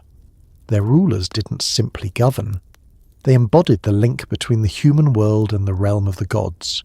This belief gave strength to the dynasties and allowed families associated with divine ancestry to maintain influence across generations. What makes this structure particularly compelling is how consistently it appears across regions and eras. Different civilizations expressed it in different ways, but the underlying idea remained steady. Certain families carried something that others didn't. Their leadership wasn't questioned because it wasn't seen as human authority. It was seen as cosmic responsibility. These families weren't simply rulers, they were symbols of continuity. The question that arises from this pattern is whether these dynasties preserved more than stories. If the gods gave early humans the knowledge needed to build civilization, and if they trusted specific families to guard that knowledge, then those families may have been selected with intention. Not because they were superior in ordinary ways, but because they were capable of carrying the weight of memory that extended back to the god's own origins. This idea doesn't require dramatic intervention or visible signs. It only requires careful selection early on and the natural progression of inheritance. When the gods withdrew or became less visibly involved, the dynasties continued to represent their presence. Their existence kept the connection alive. And as civilizations adapted to new challenges, the belief that leadership came from the sky guided their decisions, shaped their structures, and ensured that the earliest memories of cosmic origin weren't lost. Through this slow and consistent process, dynasties became more than families. They became living archives. They held the stories, the rituals, the interpretations, and the authority that trace back to the dawn of human civilization. For many people in the ancient world, these dynasties were the closest thing to a visible reminder that their world was shaped by forces older and greater than themselves. As we move forward, the patterns linking these dynasties to ancient memories will come into sharper view, revealing how lineage and legitimacy intertwined to preserve stories that may have begun far beyond Earth. As cities expanded and dynasties grew more complex, the burden of preserving memory could no longer rest solely on rulers. Leadership carried weight, but the daily work of keeping traditions intact required people who knew rituals not as performances, but as obligations shaped long before their own birth. These individuals became the quiet force behind the order that connected humanity to the gods. They were the priests, the scribes, the scholars, the interpreters of signs, and the custodians of names that reached back to eras when creation was still a recent event in the minds of early people. While rulers embodied the authority that came from the sky, these keepers ensured that the thread tying humanity to its origins didn't unravel as time moved forward. Their roles were not glamorous. They didn't lead armies, command building projects, or sit upon thrones. Instead, they lived in the spaces where memory needed structure. Temple rooms filled with tablets, archive chambers built to keep clay dry, courtyards used for training apprentices in the slow and exact work of learning languages, symbols, rituals, and sequences of words that had to be recited perfectly. To others, these tasks might have seemed tedious, but to those who performed them, they were the foundation of civilization. Without the recorded words, the rituals that honoured the gods, and the names of ancestors who once stood close to divine beings, the entire system would have begun to slip out of alignment. Across Mesopotamia, the families that oversaw temples understood this responsibility deeply. Their positions weren't temporary assignments. They were lifelong roles, carried within families across many generations. A person didn't simply wake up one morning and decide to become a priest or a scribe. They were raised in an environment where knowledge was passed quietly and consistently. Children learned to watch before they learned to participate. They listened to their elders speak of things that ordinary people never heard. They memorized lists, myths, genealogies, and the details of rituals that shaped the calendar. This training wasn't only for practical skill, it preserved a mindset. It taught them to understand their place within a story far older than their city walls. These families believed that knowledge from the gods needed caretakers, not temporary ones, but people who understood themselves as part of a chain that stretched back to the earliest days. Their work required patience, and patience became a defining quality of their identity. They weren't just keepers of information, they were interpreters of continuity. Every tablet they copied, every ritual they performed, every name they recited was part of the effort to prevent humanity from drifting away from the structure the gods had once provided. The priests stood at the heart of this effort. They oversaw the rituals that connected communities to their divine origins. These rituals weren't spontaneous creations. They followed patterns believed to have been set by the gods themselves. When a priest performed a ceremony, they weren't expressing personal devotion. They were reenacting a moment believed to reflect the cosmic order. This reenactment wasn't symbolic. It was necessary. People believed that if rituals were neglected or altered, the connection to the gods might weaken. In a world where creation stories influenced everything from architecture to agriculture, keeping the rituals precise was essential. Scholars had their own responsibilities. They studied the movements of stars, the timings of seasons, and the cycles of celestial events. Their work wasn't purely scientific by modern definitions. It was tied to memory. The gods, according to the myths, had taught humanity the patterns of the heavens. They had shown early people how to interpret the sky, how to measure time, and how to coordinate life with the rhythm of the universe. Scholars who observed the sky weren't just charting astronomical data. They were preserving knowledge believed to come from beings who understood the cosmos on levels humans could only approach through study. These scholars passed their understanding to their students, who inherited both the information and the responsibility to continue the work. Scribes formed another layer in this network of guardians. Their work involved more than writing. They acted as translators of meaning, shaping stories into forms that others could read. They copied ancient texts, added new observations, and created standardized forms that allowed future generations to understand what their ancestors believed. Many of the tablets that survive today were created by scribes working in environments dedicated to preserving memory.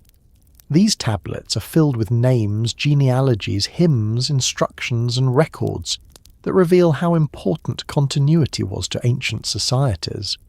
Through these roles, a structure emerged in which memory was preserved through families that devoted themselves to the work. It wasn't only kings who carried the thread connecting humanity to its cosmic origins. The priests, scholars and scribes also carried it, each in a different way. They didn't claim descent from the gods in the same explicit manner as rulers, but they preserved the knowledge that traced back to divine instruction. In this sense, they upheld a different kind of lineage. Not a biological one, but a lineage of responsibility that moved from one generation to the next. These keepers of memory didn't compete with the ruling families, they complemented them. A dynasty could claim legitimacy through divine ancestry, but legitimacy needed support. Without the rituals, records, and interpretations provided by the priesthood and scholarly families, even the most powerful ruler struggled to maintain alignment with the structure believed to have originated in the heavens. This interdependence created a system where knowledge and authority reinforced each other. Rulers held the visible thread. Priests and scholars held the thread woven into the background of daily life. In some cities, the relationship between rulers and priestly families was so strong that the rulers' decisions required consultation with those who remembered the old names. The old names were more than labels. They represented concepts, stories, and connections that shaped how people viewed their world. Names held power because they carried histories. If a ruler forgot those histories, they risked breaking the continuity that held the city together. Priests ensured no ruler forgot. They reminded leaders of past events, past agreements, past warnings, and past blessings. They used stories preserved across generations to guide the decisions of the present. The phrase, "keepers of the old names," reflects an essential part of this role. The old names belonged to the gods as well as to the early humans who first received instruction from them. Knowing those names wasn't simply a linguistic skill. It meant understanding the deeper connections within creation stories. It meant knowing which god taught which skill, which family was chosen for which task, and which rituals aligned with which cosmic events. The keepers of these names weren't chosen through random selection. Their families had carried this knowledge for so long that it became inseparable from their identity. In temple archives, keepers of the old names preserved records describing how humanity should live in alignment with cosmic order. These records included instructions for festivals, agricultural practices, legal processes, and social responsibilities. They weren't seen as human inventions. They were viewed as frameworks given by the gods, and passed down through the priests and scholars who maintained them. Even when cities changed rulers or faced conflicts, the archives continued to guide life. The people who maintained them were respected because they preserved something older than any political authority. The guardianship of memory required more than intellectual skill. It required a sense of duty rooted in an understanding that their work mattered to the entire community. Many scribes and priests lived modest lives. They didn't accumulate wealth or seek recognition. Their work was an inheritance rather than a career. They were raised to believe that memory itself was a sacred responsibility. Even when external circumstances threatened their cities, they continued copying texts, teaching students, and performing rituals to ensure that the thread remained unbroken. There were times when disasters forced people to move. Floods, invasions, and famines often scattered populations across the region. Yet even in these moments, the Guardians carried their traditions with them. They brought their stories, their rituals, and their tablets to new cities. Through this movement, the idea of lineage connected to cosmic memory spread beyond its original homes. New cities adopted old traditions. New dynasties learned from older ones. The Guardians adapted their work to new environments, but they didn't abandon the thread. This resilience preserved the concept of continuity through periods of destruction. When cities fell, the Guardians ensured that memory didn't fall with them. Their dedication explains why so many ancient myths survived for thousands of years. Even when structures collapsed and dynasties disappeared, the stories and rituals persisted. That persistence became another clue pointing toward the importance placed on memory in ancient societies. If the gods had given instructions during humanity's earliest days, the Guardians believed those instructions needed to survive regardless of circumstance. Some texts describe priests and scribes travelling between cities to advise rulers or to settle disputes involving ritual or law. Their knowledge extended beyond their own city walls, making them essential figures in regional stability. They understood how lineage, ritual, and cosmic order connected. They knew which stories supported which traditions and how different families traced their origins. When conflict arose, their ability to interpret these connections often decided the outcome of negotiations. This influence gave the Guardians a subtle form of authority. They weren't rulers, but their knowledge shaped rulership. They weren't warriors, but their understanding shaped the decisions that led to peace or conflict. Their presence behind the scenes ensured that the continuity linking humanity to its origins remained intact even when political systems shifted. Later interpretations suggest that these guardians might have preserved memories that had their roots in the God's own experiences. While the ancient people didn't use terms like cosmic legacy, they recognized that their knowledge came from a time when gods taught humans directly. The guardians didn't claim to remember those moments personally, but they preserved the stories of those who had lived them. If the gods had chosen certain humans to carry important knowledge, the guardians became the living continuation of that choice. They ensured the memory didn't fade as the world changed.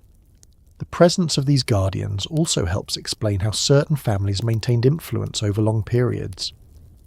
When a family preserves memory central to the identity of a civilization, they become essential even without direct political power.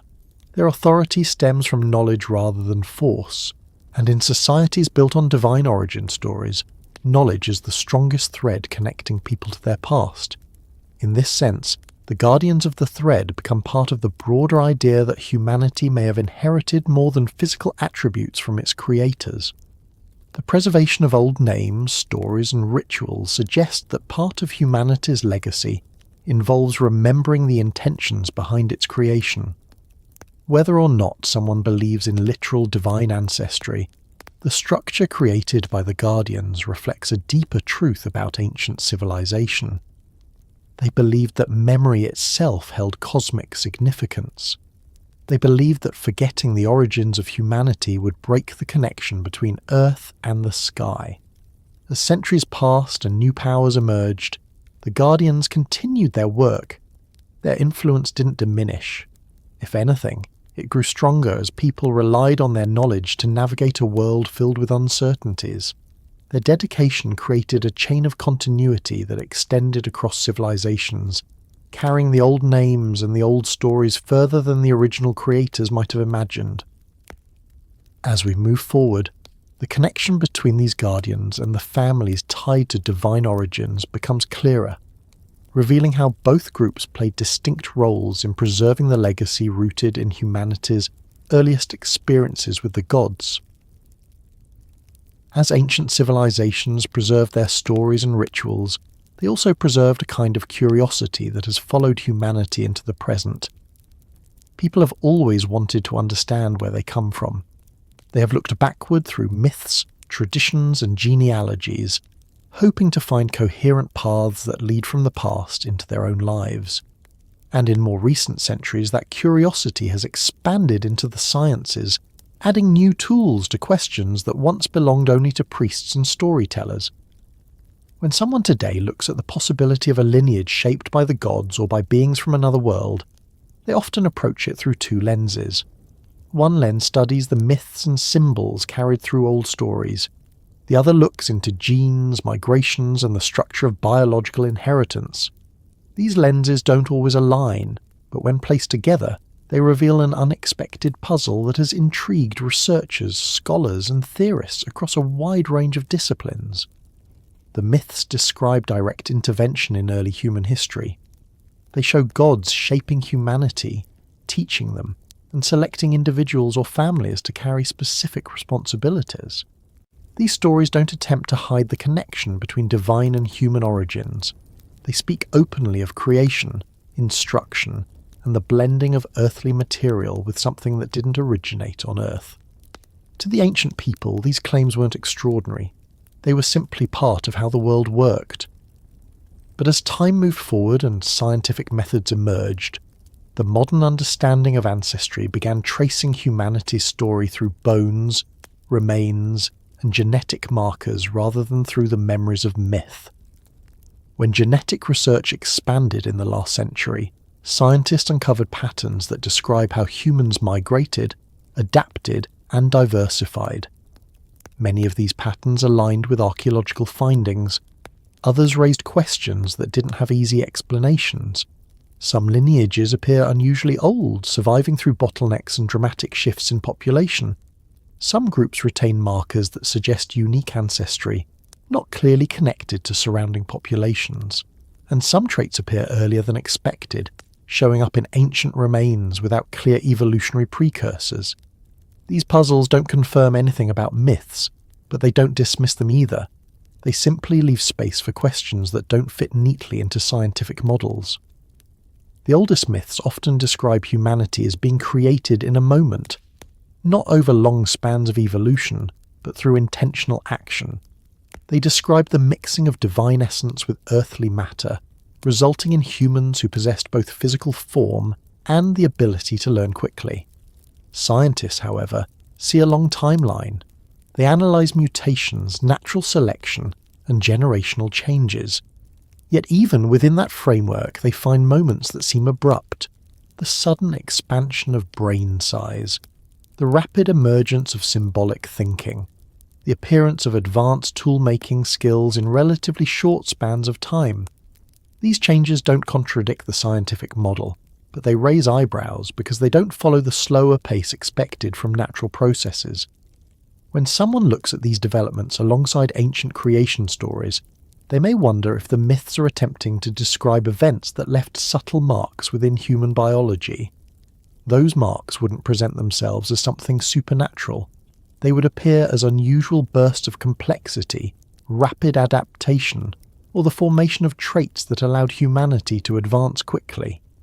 These patterns don't prove anything, but they form part of the genealogical puzzle that keeps discussions about ancient intervention alive. Another element of the puzzle lies in the consistency of lineage claims across distant cultures.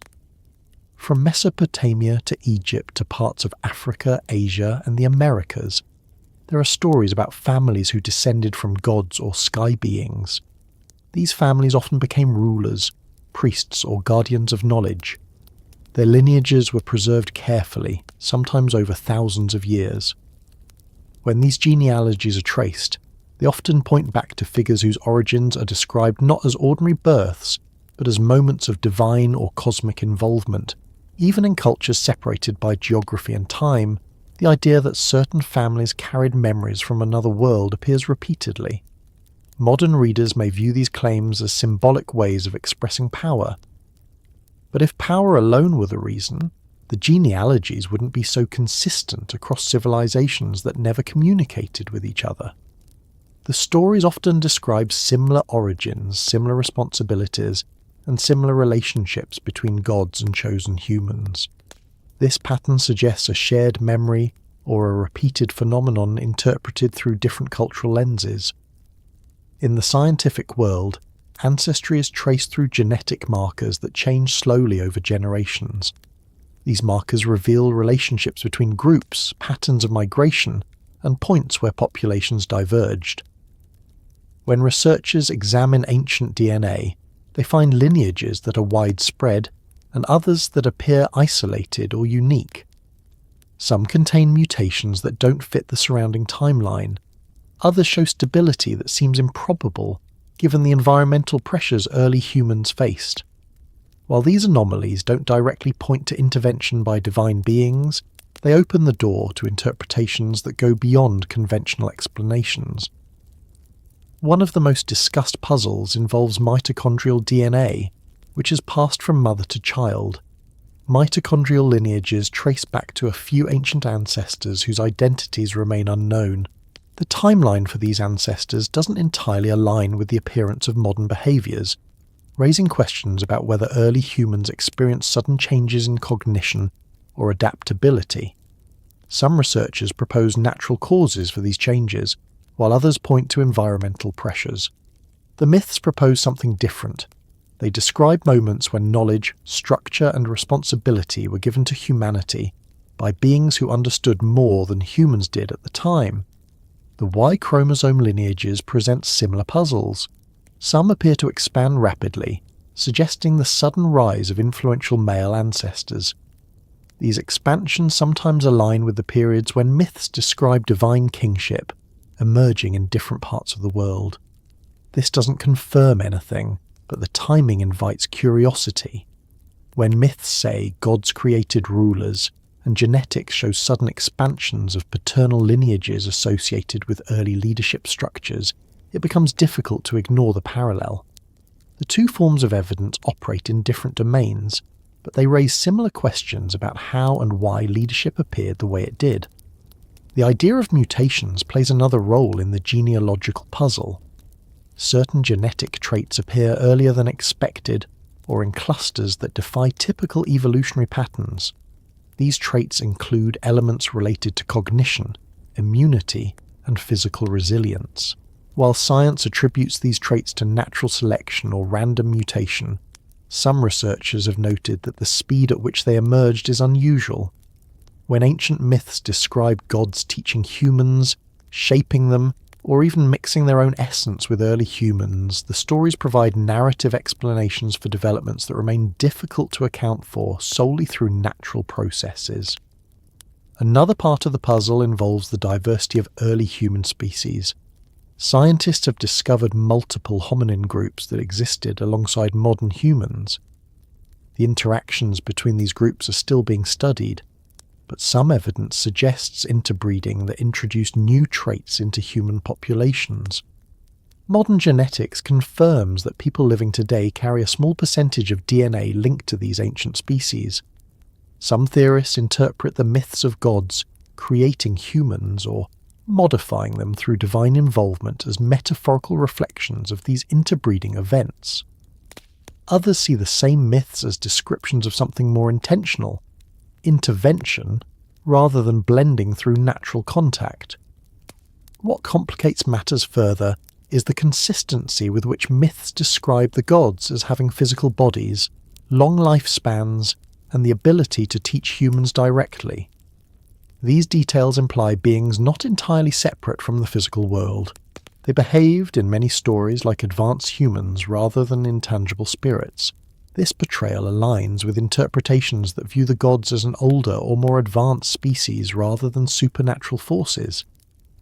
If early humans encountered beings who were physically distinct, knowledgeable, and capable of manipulating their environment in ways beyond early human ability, the resulting myths might describe them as gods, while the resulting biology could show traces of unusual inheritance.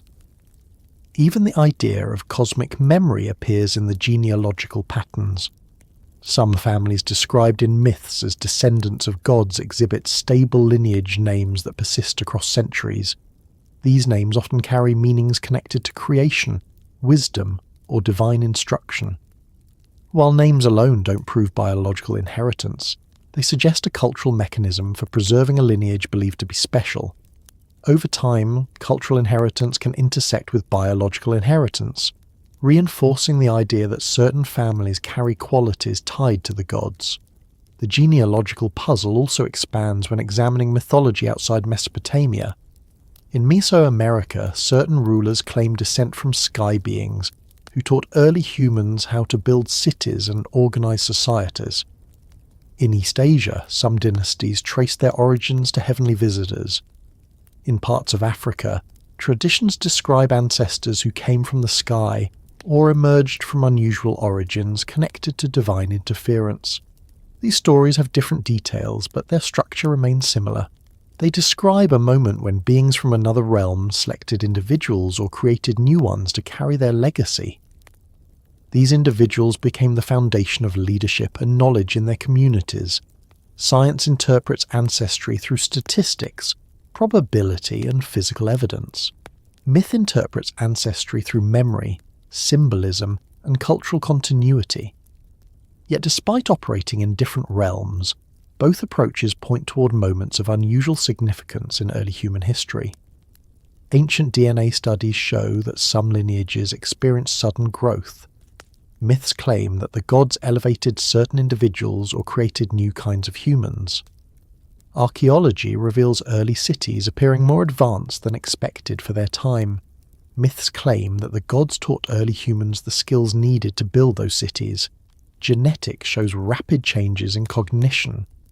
Myths describe the gods giving humans understanding. Each of these pieces works independently, but when placed side by side they form a pattern that resembles the puzzles described in many cultural traditions.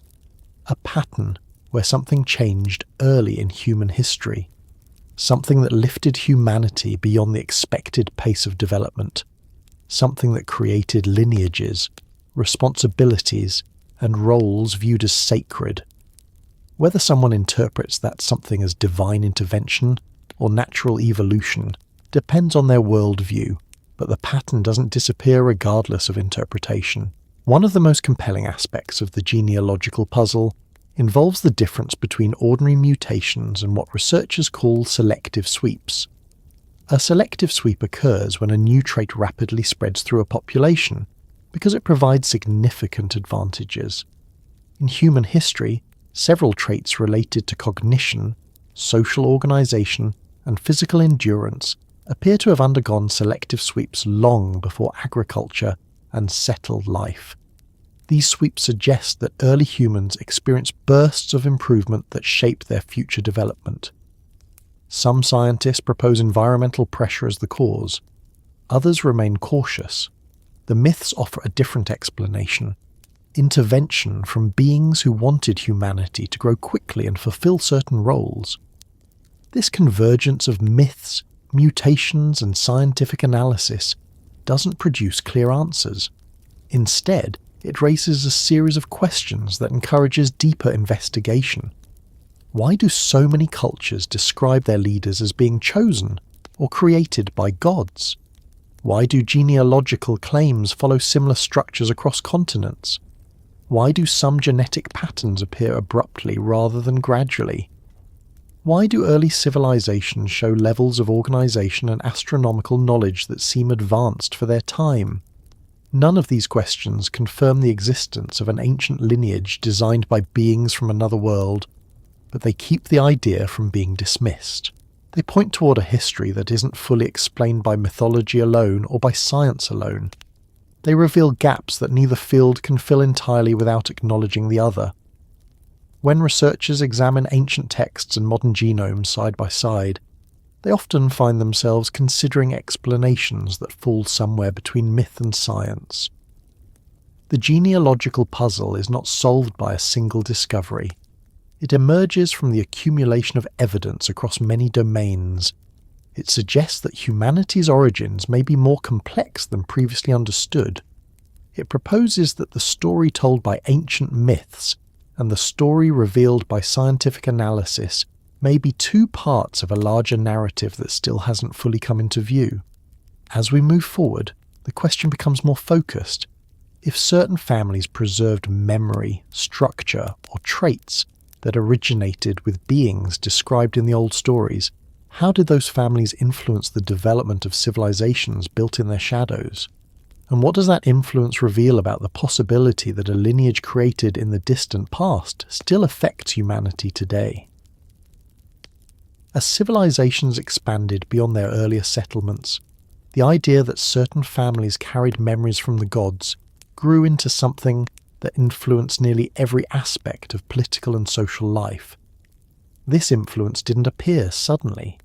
It developed gradually as communities relied more on the individuals who preserved rituals, interpreted signs, and maintained the continuity that people believed connected them to their beginnings. When these families began to occupy roles that shaped entire cities, their influence deepened in a way that tied blood to authority. Over time, bloodlines became the core around which civilizations formed their identities. Not because blood held mystical power on its own, but because people believed that the past lived through it, shaping the present through inheritance. In the earliest days, when humanity was still adjusting to the responsibilities given to them by their creators, leadership took the form of guidance rather than dominance. Leaders were chosen for their alignment with what the gods expected of humanity. They were individuals who displayed traits associated with wisdom, resilience, or insight. But as societies grew more complex, the idea of leadership expanded. Leaders became more than guides. They became symbols of stability. The families who produced those leaders gradually became recognized as bearers of qualities that others believed originated with the gods. Their bloodlines, once seen as a simple continuation of memory, transformed into the foundation of authority. This shift wasn't imposed by force. It evolved naturally from the way ancient communities understood order. When a family provided consistent leadership, people began attributing this consistency to inherent qualities. Those qualities were believed to reflect the influence of the gods who once interacted with early humans. Over generations, the stability provided by these families created trust. That trust became tradition, and tradition hardened into a system where leadership was inherited rather than earned. This wasn't seen as unfair. It was viewed as alignment with the cosmic pattern described in creation stories. As this system matured, the idea of a chosen few influenced entire regions. The concentration of memory, responsibility, and authority within specific families shaped the structures of communities. The families who preserved the old stories didn't simply maintain rituals. They maintained identity. They helped their people remember who they were, where they came from, and how they connected to a world shaped by divine intervention. Their influence created the foundation for civilizations that saw themselves not as random gatherings of people, but as descendants of a structured design. Mesopotamia provides some of the clearest examples. Cities like Uruk, Ur, Nippur, and Eridu each had ruling families whose authority rested not only on political power, but on claims of descent from the gods who had shaped their world. These cities didn't question the idea that leadership came from a divine source. They built their structures around it. Their temples honoured gods believed to have guided their ancestors. Their rulers performed rituals that reinforced their connection to the heavens. Their archives preserve genealogies linking rulers to figures whose origins were described as cosmic rather than terrestrial. The families at the centre of these early cities weren't isolated. They interacted with priestly families, scholarly families, and others who played essential roles in preserving memory. Together, these groups formed a network of individuals who understood continuity as a responsibility with cosmic significance. Their collective presence shaped the cities they governed. People lived within a system that viewed lineage as a stabilizing force. They believed that as long as the chosen families continued to lead, the connection between the human world and the divine would remain intact. Other civilizations followed similar patterns. In Egypt, the pharaohs were believed to embody divine power. They weren't rulers in the modern political sense. They were incarnations of a living link between earth and the heavens. Their bodies, their ceremonies, their families, all were treated as vessels for cosmic responsibility. Their blood carried weight because it was believed to carry the origin of authority. No one questioned whether the pharaoh should rule. The question never arose. The idea that leadership could come from someone not connected to the divine lineage was unimaginable for most people. The presence of divine blood also shaped social structures. In many cultures, the chosen families lived in ways that reinforced their distinction. They received education that other people didn't. They learned rituals, histories, and responsibilities that bound them to their inheritance. Their marriages were arranged to maintain continuity. Their children were groomed from infancy to serve as heirs to a story larger than their individual lives. These practices didn't isolate them from the community. Instead, they anchored the community in a shared belief about the structure of the universe. Some societies expanded the idea of chosen blood even further. In certain regions, leaders weren't simply descended from gods. They were believed to contain, within their blood, the ability to access knowledge that others couldn't. Stories describe rulers who possessed an innate understanding of justice, astronomy, and ritual. Whether these abilities were exaggerated or symbolic, they reinforced the belief that leadership required qualities that weren't obtainable through effort alone. These qualities needed inheritance, and inheritance required lineage. As the idea of chosen bloodlines spread, entire civilizations built themselves around the concept of inherited authority. This structure provided stability during periods of uncertainty. When droughts occurred, when enemies threatened, when disease spread, people looked to their rulers not only for practical solutions, but for reassurance that the cosmic connection remained secure. The ruler's presence symbolized continuity. Their lineage meant that the gods hadn't abandoned humanity. The idea that the gods had chosen these families early in human history gave people confidence that order still existed, even in the midst of chaos. But lineage didn't only influence political leadership, it influenced cultural development as well. The scribes and scholars who preserved stories about creation and divine interaction also believed that certain families were chosen to protect specific types of knowledge. Some families became associated with astronomy, others with healing, others with ritual performance. Their roles formed a complex system where knowledge was carefully managed. This system kept civilizations aligned with the cosmic structure described in myths. The chosen few didn't always hold the same roles across time. Some families rose to power through proximity to temples. Others gained influence through their ability to maintain order during difficult periods. In each case, their ascent was interpreted through the lens of divine intention. The people believed that these families came to prominence because they carried something within them, something that reflected the earliest interactions between gods and humans. This belief created a feedback loop.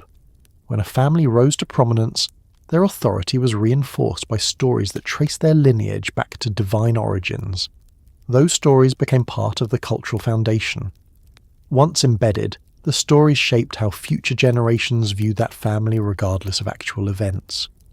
Over time, these narratives became so deeply rooted that they formed the backbone of entire civilizations. Archaeological evidence supports the idea that many civilizations were built around such lineages.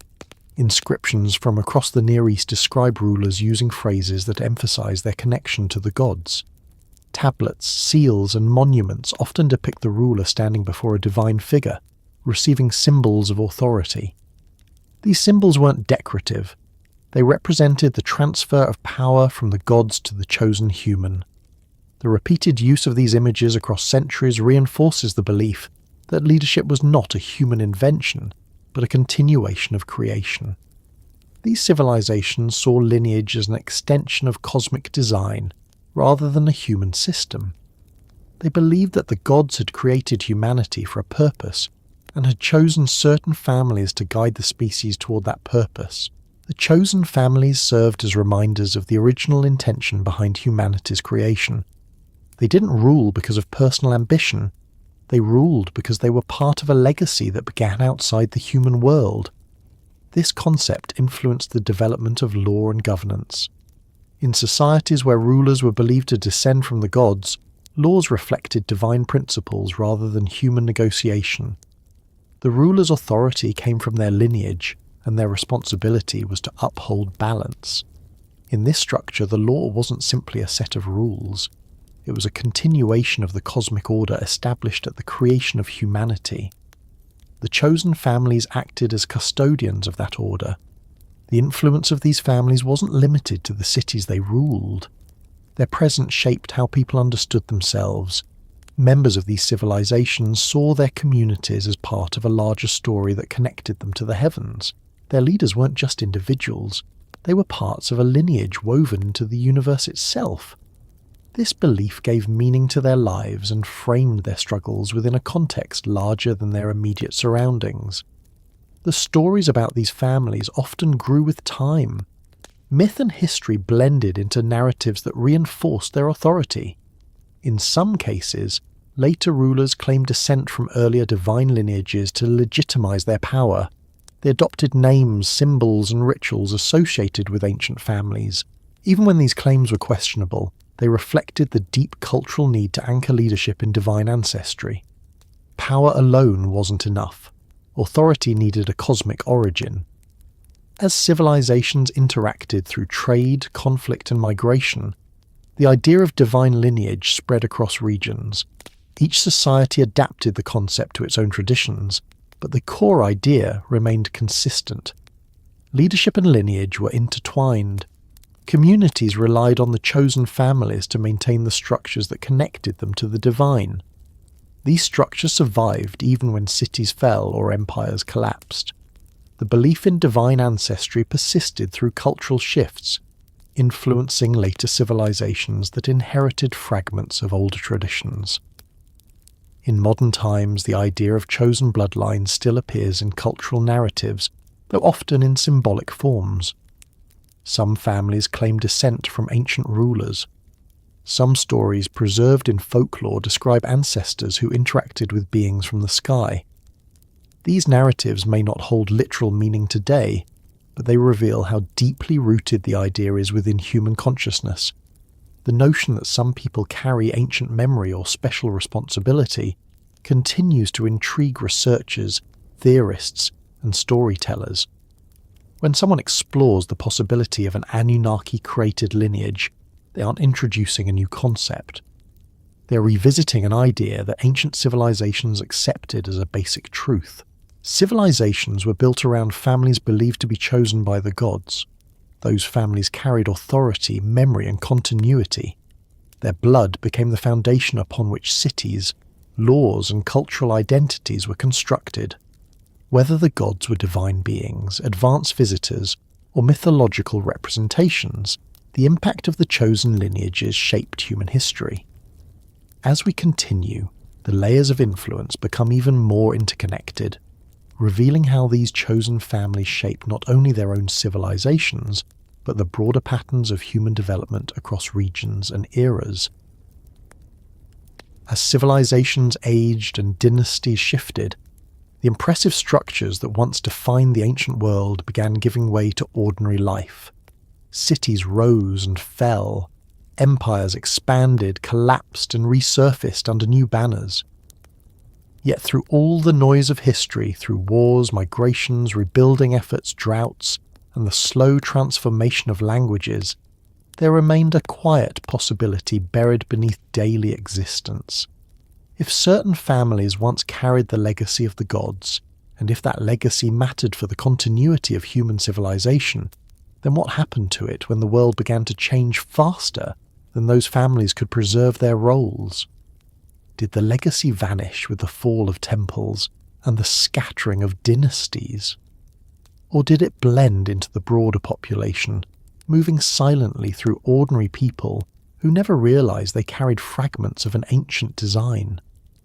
To understand how this legacy might have survived, it helps to consider how memory behaves when societies undergo transformation. In the ancient world, lineage wasn't only preserved through formal genealogies or inscriptions carved into stone. It was also preserved through cultural habits, storytelling traditions, coded rituals, and the small decisions families made across generations. When political systems collapsed, the visible structures of lineage often disappeared, but the invisible structures lingered. People continued practicing traditions they inherited without always understanding where those traditions originated. They passed down names, values, skills, and ways of thinking shaped by memories that had drifted far from their original context. The idea that the legacy of the gods could survive in ordinary lives becomes more believable when viewed through the lens of cultural continuity. Many of the rituals that once belonged to priestly families found new forms as folklore. Stories that once described rulers descended from the sky became tales told around fires in small villages. Skills that were once reserved for scribes became common knowledge. Agricultural cycles, once aligned with celestial instruction, became seasonal customs practiced without reference to their cosmic origins. Across time, the visible signs of divine lineage faded into something subtle, something carried unconsciously through repeated actions. People often imagine a chosen lineage as a line of rulers or priests who maintain clear authority, but history complicates that picture. Dynasties ended suddenly, cities were conquered, families were absorbed into larger populations. In many cases, descendants of influential families lost their status entirely.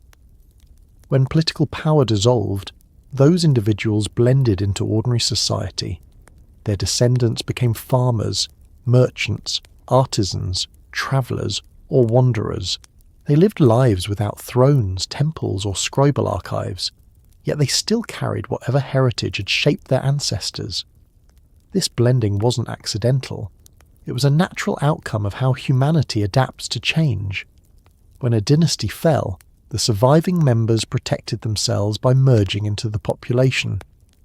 When a priesthood disbanded, its members passed their knowledge quietly to their children or to trusted individuals. When scribes lost their archives, they retained the habits of thought that defined their role.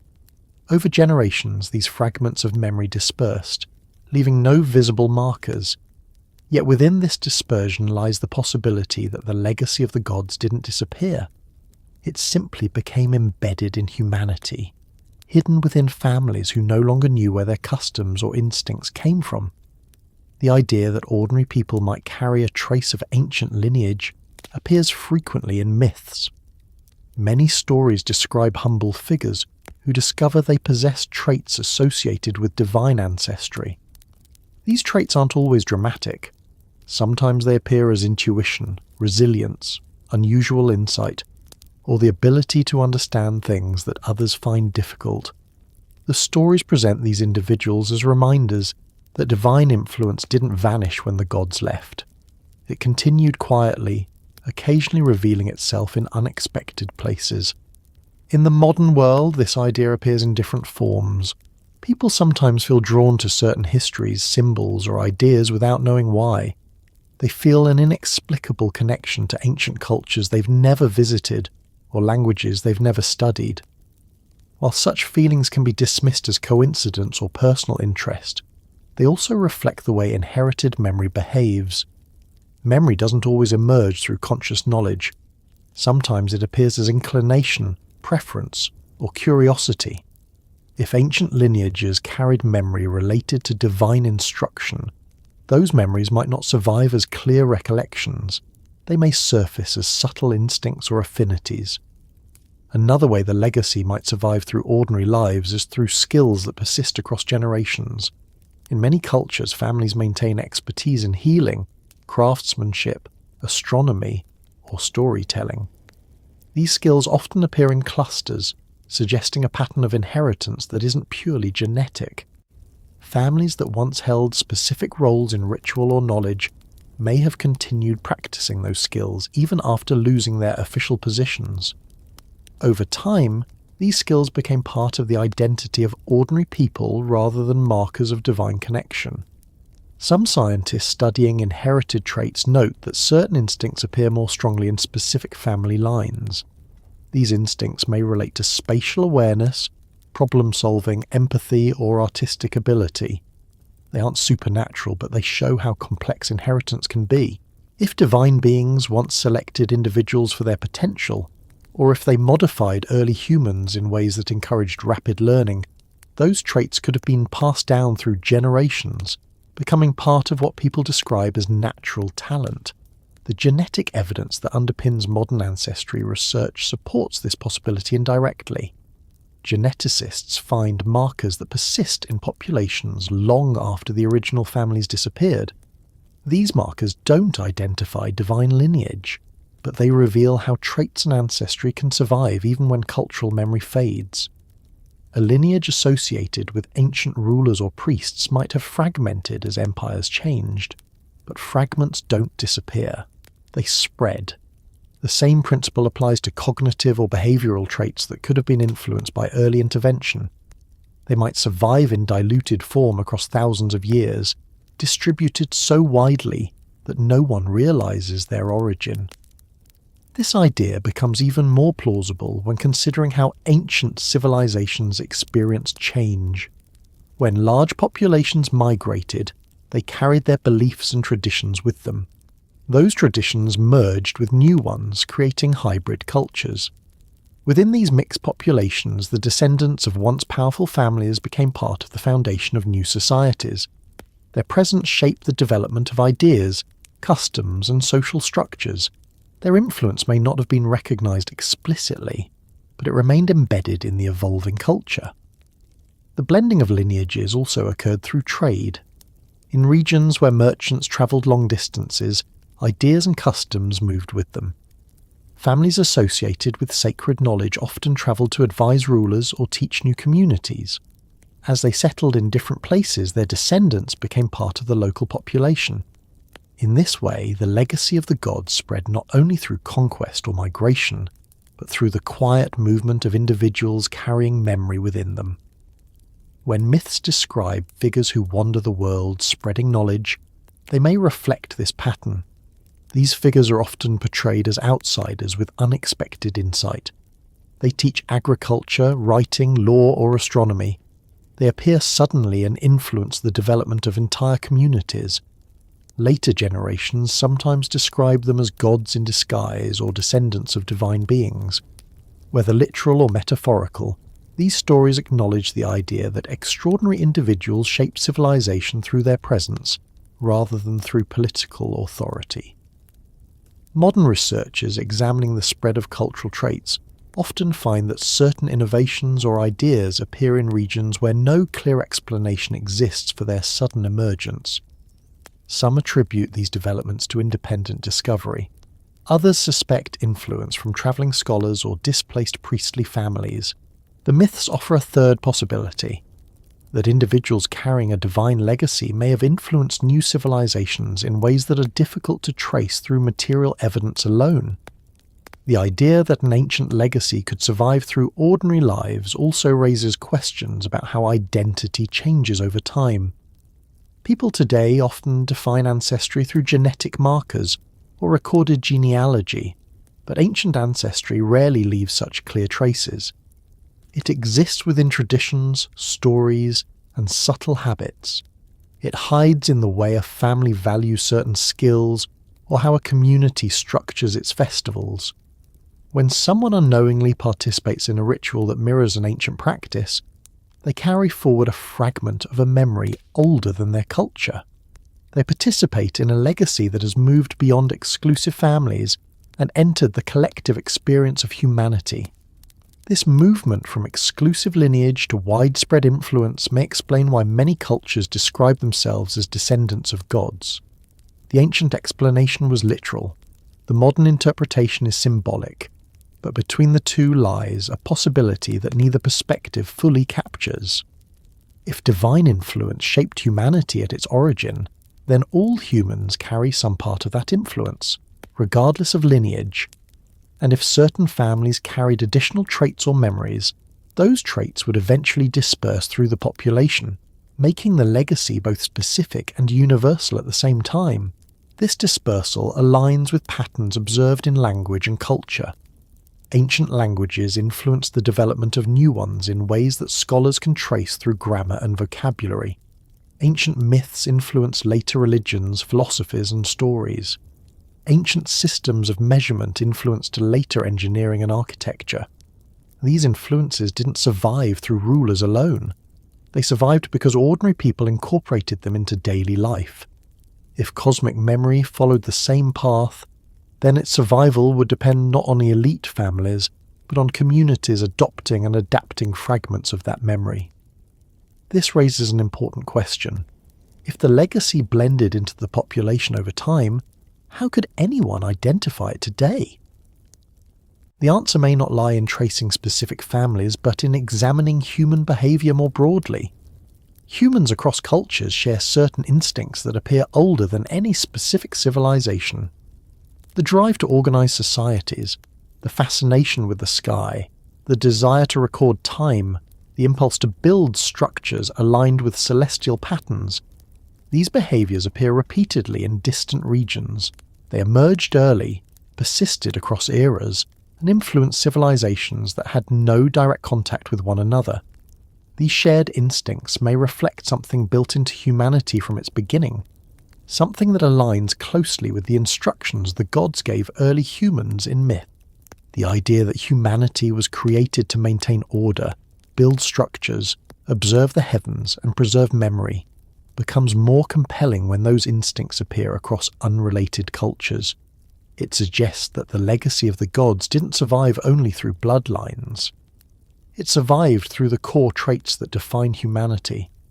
Yet even with this broad interpretation, the possibility of specific lineages surviving remains intriguing. Historical records show families that maintained influence across centuries. Some transitioned from priests to scholars, from scholars to advisors, from advisors to travellers or merchants. In each transformation, they carried with them subtle elements of their heritage. When these elements became part of the broader culture, the original families blended into the population without losing their influence. In some regions, local myths describe families who possess unusual intuition or an uncanny ability to understand certain concepts. These families may not connect their abilities to ancient stories, but the patterns match those described in mythologies about chosen individuals. They appear in different cultures, sharing qualities that ancient texts attribute to divine influence. These patterns support the idea that fragments of ancient lineage may have survived through ordinary lives.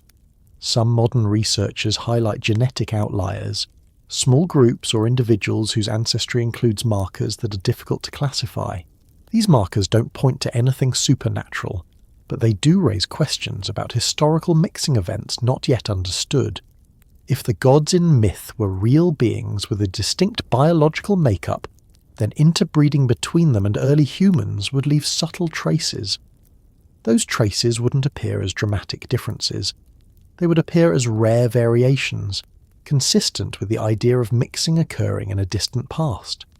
Whether through biology, culture, or memory, the idea that the ancient legacy of divine lineage might be hidden in plain sight remains one of the most compelling possibilities in humanity's story. It invites the thought that ordinary people, going about their daily lives, may carry echoes of an ancient design. They may inherit instincts shaped long before cities existed.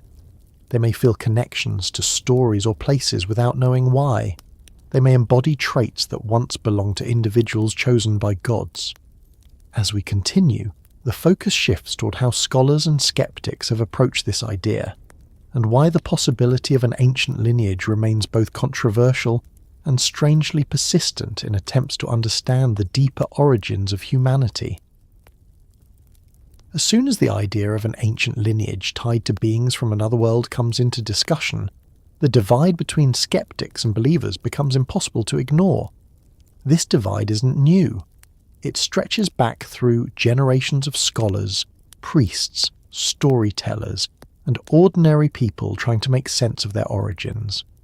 For as long as humanity has looked backward in search of truth, there have been those who accept the possibility of intervention, and those who argue that the stories are symbolic, exaggerated, or simply misunderstood. And in the space between these two perspectives lies a quiet search that continues to unfold across different fields. A search not for absolute proof, but for coherence, something that connects the threads of myth, archaeology, genetics, and culture into a picture that makes sense. The skeptics approach the question through logic, evidence, and the desire to avoid conclusions built on speculation. They point out that myths often exaggerate or reinterpret events. They argue that divine ancestry was a political tool used to legitimize rulers. They highlight how ancient stories evolved as they were retold, mixing historical memory with imagination. Skeptics believe that no matter how compelling the myths may sound, there is no necessity to accept them as literal accounts. They look at the lack of direct physical evidence, the limitations of archaeology, and the challenges of interpreting ancient texts. They insist that until concrete data emerges, the idea of a divine or extraterrestrial lineage should remain a topic of curiosity rather than certainty. Believers view the same material differently. They see the consistency across cultures as remarkable. They point to the sudden rise of civilization, the rapid development of writing and astronomy, and the detailed descriptions of beings who taught early humans. They highlight anomalies in early human development, irregularities in genetic patterns, and the presence of stories that sound strangely technical for their age. To them, the myths aren't metaphors, they are memories, distorted by time, but still rooted in real events. Believers argue that ancient people weren't foolish or easily deceived. They recorded what they saw or what their ancestors told them. The descriptions of beings descending from the sky, living among humans, teaching them, and selecting certain individuals to carry special knowledge reflect events that shaped humanity's path far more than mainstream history accepts. These two groups often speak past each other, but they share something important: a fascination with the question itself. The idea that a lineage outside normal human ancestry might exist sparks curiosity regardless of belief.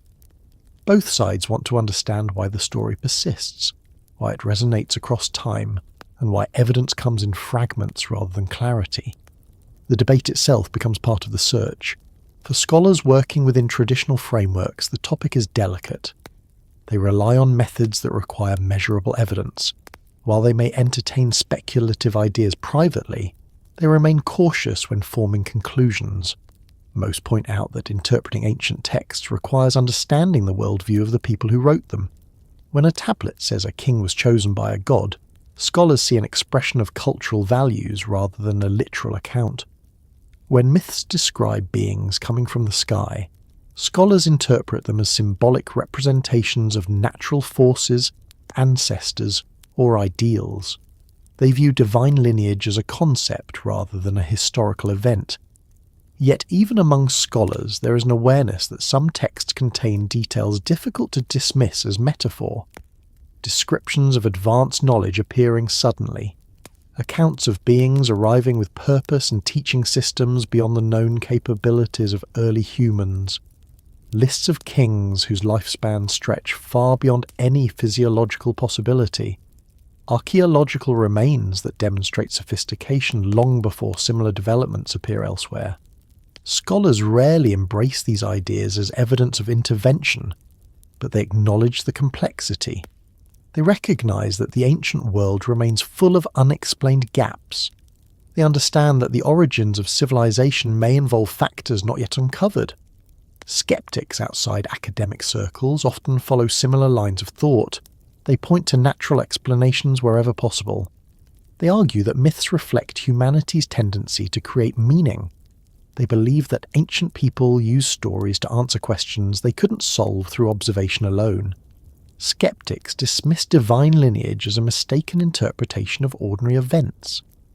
They argue that early leaders used mythology to strengthen their authority.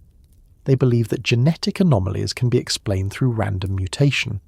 They see no need to invoke beings from another world. Believers respond by asking why these explanations fail to address the deeper patterns. If divine lineage was simply a political tool, why did unrelated cultures develop nearly identical ideas? Why did the stories persist even after dynasties collapsed? Why did the myths describe events that align loosely with scientific discoveries, such as the timing of floods or the appearance of unfamiliar beings on Earth-like landscapes? Why do some civilizations display astronomical knowledge that would have required tools or methods they didn't possess? The believer's perspective doesn't rely solely on myth. They examine the points where myth intersects with evidence. They notice the way early civilizations appear suddenly rather than gradually. They note the recurring themes of teaching, selection, and lineage. They point to the absence of earlier cultural prototypes that would have led naturally to the sophistication seen in the first cities. They consider how genetic studies reveal unusual bottlenecks, expansions and lineages that remain difficult to categorize. They view the convergence of these clues as something that deserves more attention, not dismissal. One of the strongest arguments for skeptics is the lack of physical evidence. No artifacts clearly indicating advanced technology beyond human capability have survived from the relevant eras. No biological remains unambiguously belonging to non-human visitors have been identified.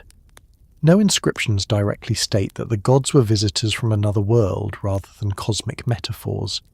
Skeptics believe this absence speaks loudly. If such beings had interacted with early humans, why is the material record so quiet?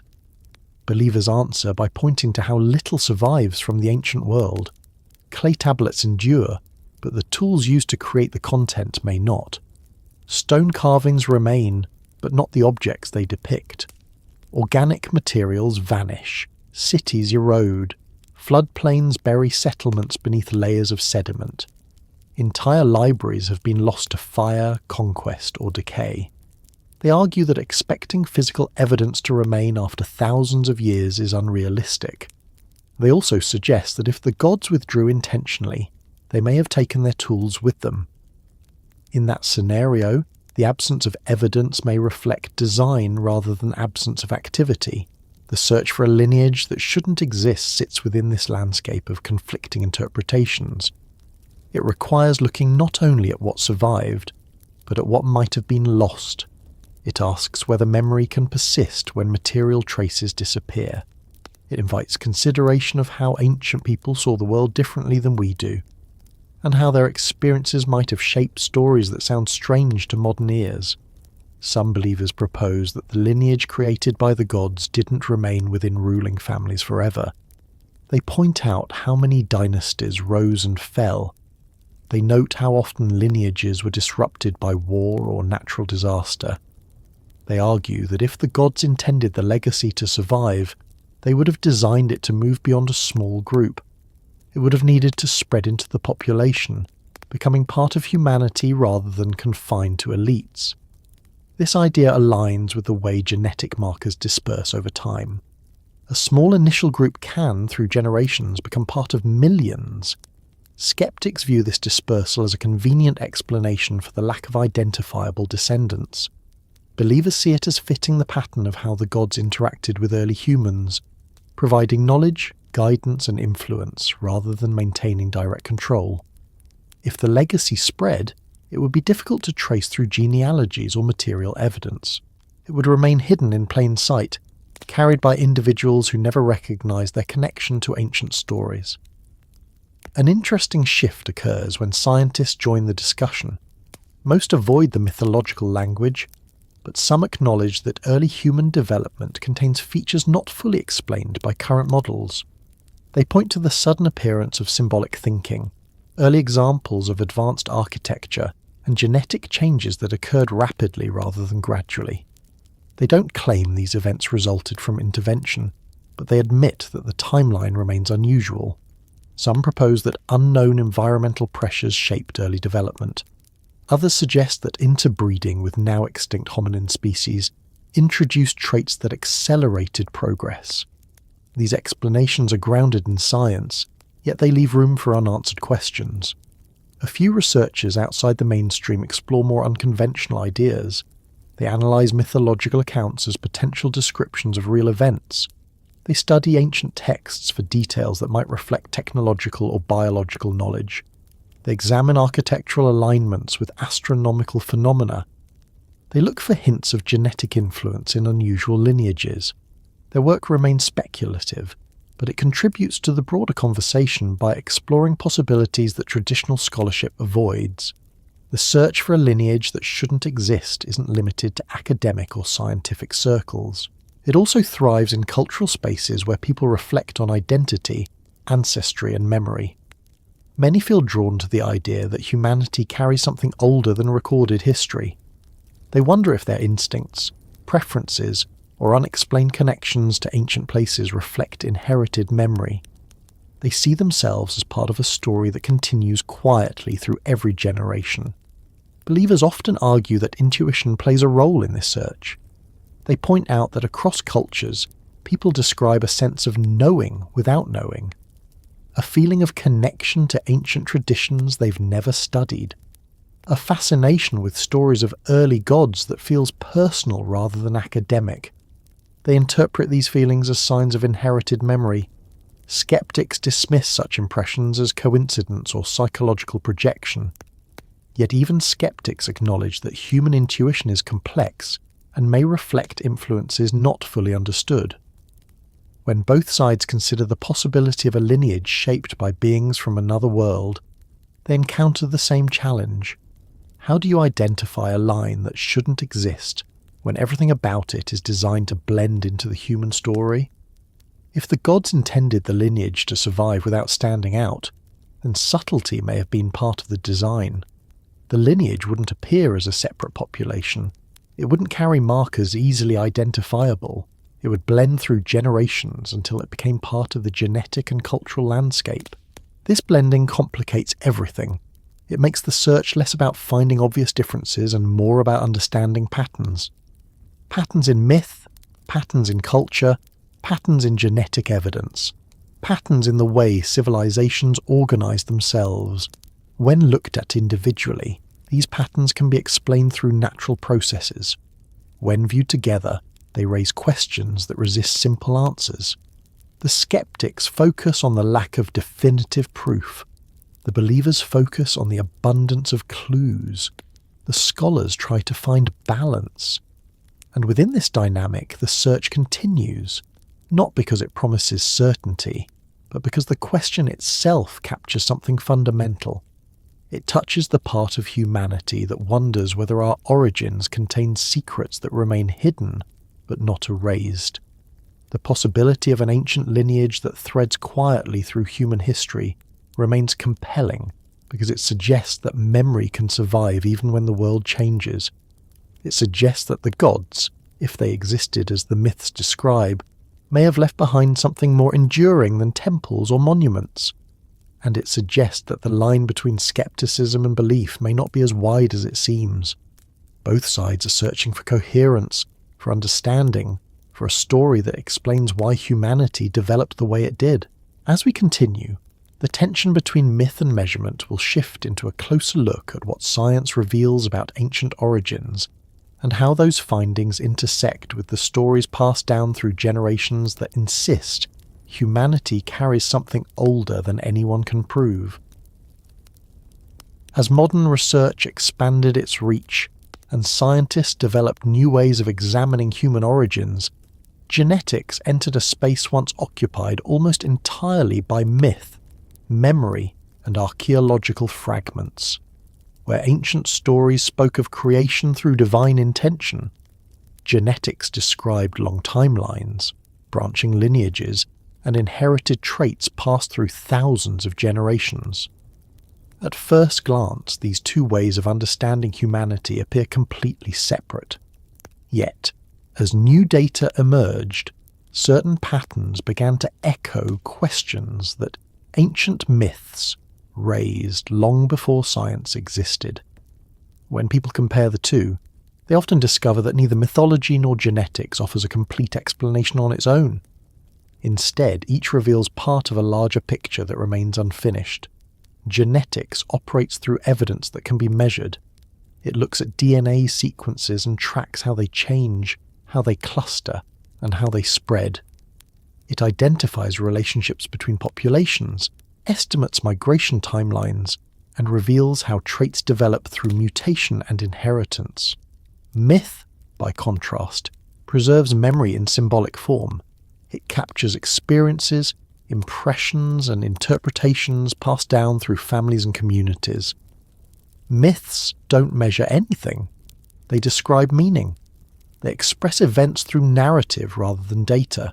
And yet, when someone places the two side by side, unexpected overlaps begin to appear, not in the specifics, but in the shape of the questions each raises. For example, one of the oldest myths describes humans being created quickly, not through long natural processes. Genetics reveals that certain traits developed suddenly, without clear intermediate stages. Another myth describes beings arriving from outside the human world and altering human potential. Genetics notes unusual bottlenecks where humanity's diversity narrowed sharply before expanding again. Myths describe chosen families carrying specific responsibilities. Genetics identifies lineages that grew rapidly or resisted extinction despite environmental pressures. These parallels don't confirm the myths, nor do they contradict science. They simply show that human origins may involve layers that neither field fully explains. When researchers analyze ancient DNA, they often find evidence of complex interactions between early human groups. Modern humans share ancestry with Neanderthals and Denisovans, two species once believed to be entirely separate. The realization that humans carry DNA from these groups transformed the scientific understanding of our origins. Before these discoveries, many assumed that human ancestry followed a simple progression. Now it is understood as a network of interwoven branches. Some researchers speculate that there may have been other hominin groups that influenced early humans but left no fossil record. They refer to these unknown ancestors as ghost populations. Genetics reveals their presence through unusual markers that don't match any known species. When myths describe beings arriving on Earth and participating in the creation of early humans, believers sometimes interpret these stories as references to encounters with unknown populations. Skeptics respond by noting that myths often exaggerate or reinterpret events. Yet the existence of unidentified ancestral groups makes it harder to dismiss the possibility that early humans encountered beings different from themselves. Genetics doesn't identify these beings as divine or extraterrestrial. It simply shows that the story of human origins is far more complicated than once believed. Another area where genetics intersects with mythology involves the rapid development of cognitive traits. Scientific models expected human intelligence to develop gradually.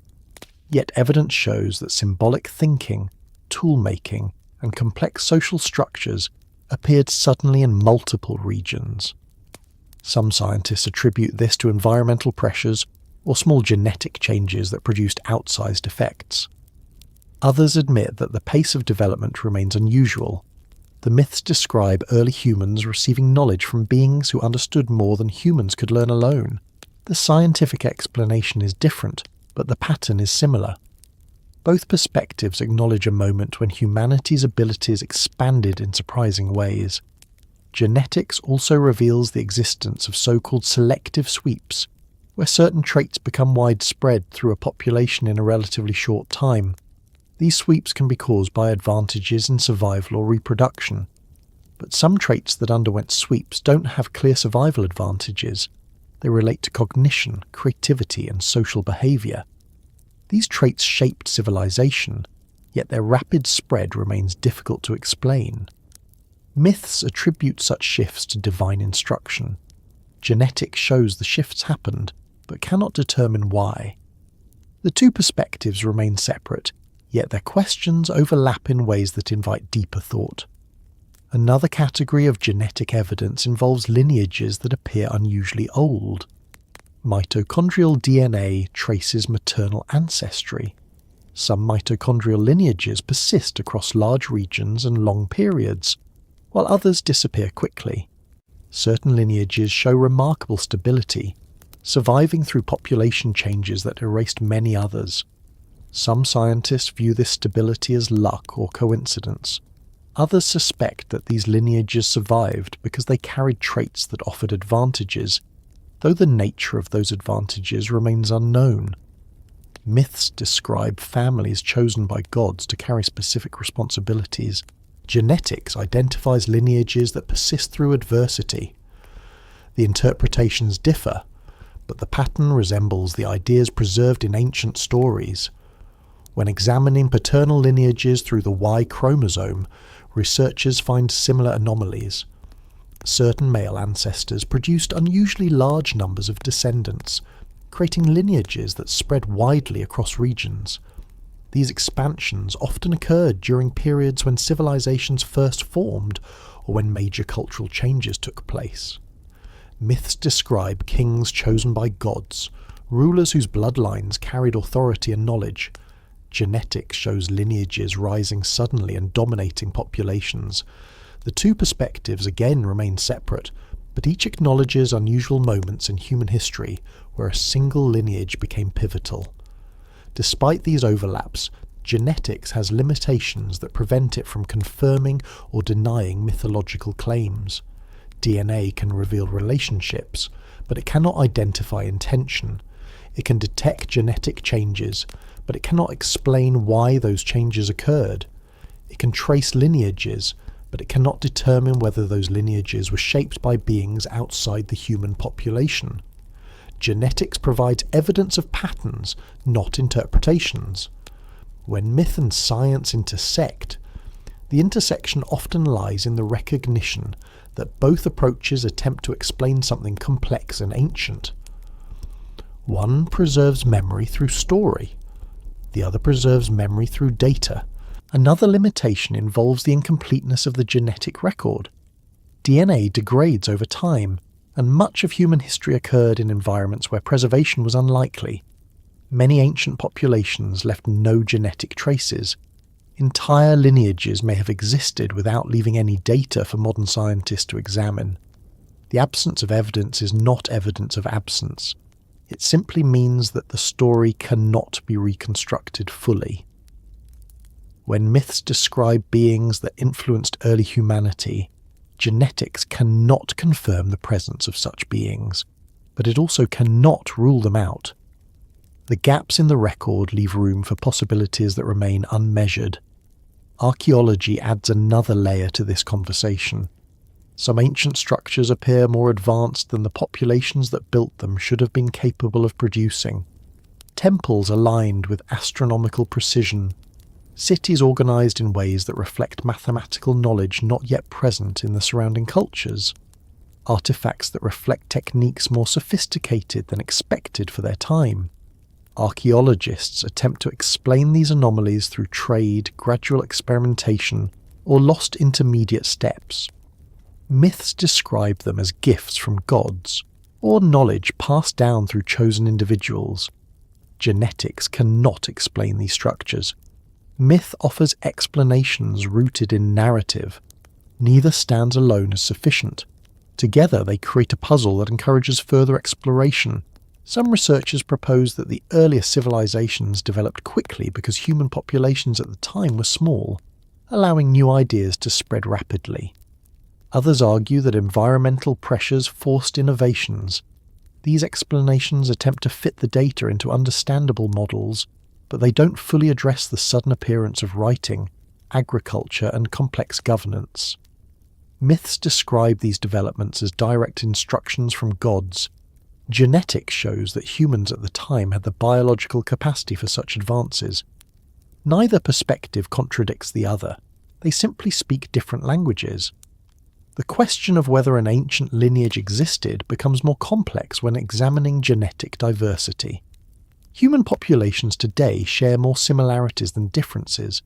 The variations that do exist reflect environmental adaptation rather than radical divergence. If an external lineage once blended with humans, its genetic traces would likely have diluted over time. This dilution makes identification difficult. The idea that a lineage could exist without leaving clear evidence is consistent with how genetics behaves. When two populations intermix, the resulting descendants carry fragments of each lineage, but those fragments become harder to distinguish through generations. This blending aligns with the way myths describe the departure of the gods. The gods step back, their chosen lineages disperse, their influence continues quietly. Genetics may never identify a distinct lineage because such a lineage, if it existed, would no longer be genetically isolated. Its traits would have become part of humanity's shared inheritance. The absence of a clear genetic signature does not rule out the possibility of ancient influence. It simply reflects the nature of inheritance. Another factor complicating the search for unusual ancestry is the diversity within modern humans. People often assume that human variation should reflect separate lineages, but genetic studies reveal that differences between individuals within a population are often greater than differences between populations. This makes identifying a unique lineage difficult. If the gods in myth were biologically compatible with humans, their genetic contributions would not create radical differences. They would blend naturally. This blending would remove obvious markers, but leave behind subtle patterns that influence traits and behaviour. When examining myth through this lens, a new interpretation becomes possible. The stories about chosen families may not describe biological differences detectable through modern genetics. They may describe inherited roles, knowledge, or responsibilities passed through culture rather than DNA. Genetics might not capture such inheritance, yet its influence could shape civilizations as strongly as biological traits. This brings the discussion back to the limits of measurement. Genetics excels at identifying physical traits, migrations, and biological relationships, but it cannot measure memory. It cannot measure tradition. It cannot measure knowledge passed through teachings rather than genes. It cannot measure the influence of individuals whose ideas shape the direction of their societies. Many of the qualities that ancient myths attribute to divine beings, wisdom, insight, authority, and intention, are not measurable through DNA. This is not a failure of science. It reflects the reality that human identity includes dimensions beyond biology. The question of whether an ancient lineage shaped humanity becomes richer when considering these limitations. Genetics can reveal how humans are related, but it cannot explain why civilizations developed the way they did. It can trace ancestry, but it cannot determine whether certain lineages were guided by beings outside the human world. It can measure mutations, but it cannot identify their cause. It provides clarity in some areas while leaving others entirely open to interpretation. When people compare myth and measurement, the most compelling space lies not in choosing one over the other, but in recognizing how they complement each other. Myth preserves patterns that genetics cannot detect. Genetics preserves evidence that myth cannot provide. Each fills in gaps left by the other. The myths describe intention and purpose. Genetics describes structure and change. The myths speak to meaning. Genetics speaks to mechanism. Together they offer a broader view of humanity's origins than either can provide alone. This broader view does not confirm ancient intervention. It does not deny it.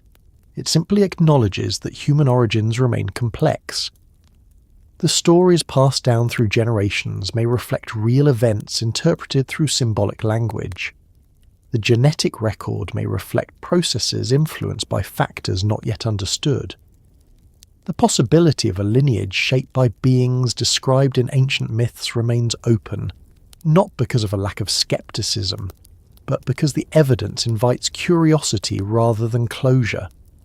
As more genetic discoveries emerge and new methods develop, the conversation will continue shifting.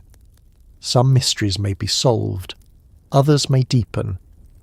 And as those developments unfold, the ancient stories will continue offering a parallel perspective, reminding people that the earliest humans grappled with the same questions modern researchers face today. As we move forward, the focus turns toward what it would mean if such a lineage still exists, and how humanity might understand itself differently if ancient memory continues to shape the present in ways that remain unnoticed. If the idea of an ancient bloodline created with intention still lingers in the world today, then the implications extend far beyond the distant past. They reach into questions about identity, responsibility, and how humanity understands itself in the present. For many people, the concept of a surviving lineage suggests something dramatic. Individuals walking among us with abilities set apart from the rest. But when examined through the lens of history, culture, and genetics, the possibilities become more subtle.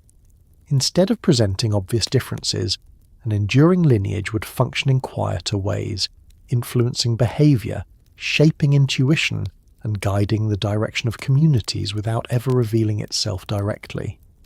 The modern world looks very different from the early civilizations shaped by stories of divine ancestry. Authority does not rest in temples or thrones. Memory does not depend on clay tablets maintained by scribes. Knowledge flows quickly, carried through digital networks rather than through handwritten scrolls. And yet, the instinct to seek origins remains strong. People explore genealogy databases, take DNA tests, study their family histories, and look for clues that help them understand where they came from. Even without realizing it, they participate in a process that echoes the ancient desire to find continuity. They look for connection, for something that binds them to a story larger than their individual lives. If an ancient bloodline really endured, it would not appear in clear genetic codes or stand out through obvious physical traits. It would instead be woven into behaviours, preferences, and ways of thinking. The inheritance would likely take the form of tendencies rather than distinctions, a capacity for leadership that emerges naturally, a heightened sense of responsibility, a comfort with knowledge that feels older than a person's experience, an inclination toward preserving order or guiding others. These qualities would not prove anything on their own. They would simply reflect the possibility that something from the distant past continues to influence the present. The endurance of such a lineage would also imply that humanity carries traces of intention within its broader development. Not intention imposed through direct control, but intention embedded through early influence. If the gods, as described in ancient stories, shaped early humans to carry forward a particular vision, then those influences might persist in the values humans gravitate toward. The desire to create structure, maintain memory, and build communities reflects qualities that ancient myths attribute to divine instruction. These qualities appear across cultures, suggesting something shared that transcends geography and time. The endurance of a lineage would also raise questions about how humans interpret intuition. Many people experience moments when they feel a deep sense of familiarity with ideas or places they've never encountered before. They may feel drawn to ancient sites, stories, or symbols for reasons they cannot explain. Skeptics dismiss such experiences as coincidence or imagination, while others interpret them as subtle echoes of inherited memory.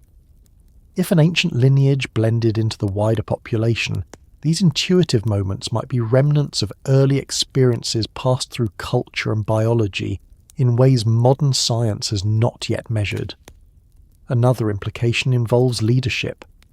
Throughout history, individuals have emerged to shape the direction of societies during periods of transition.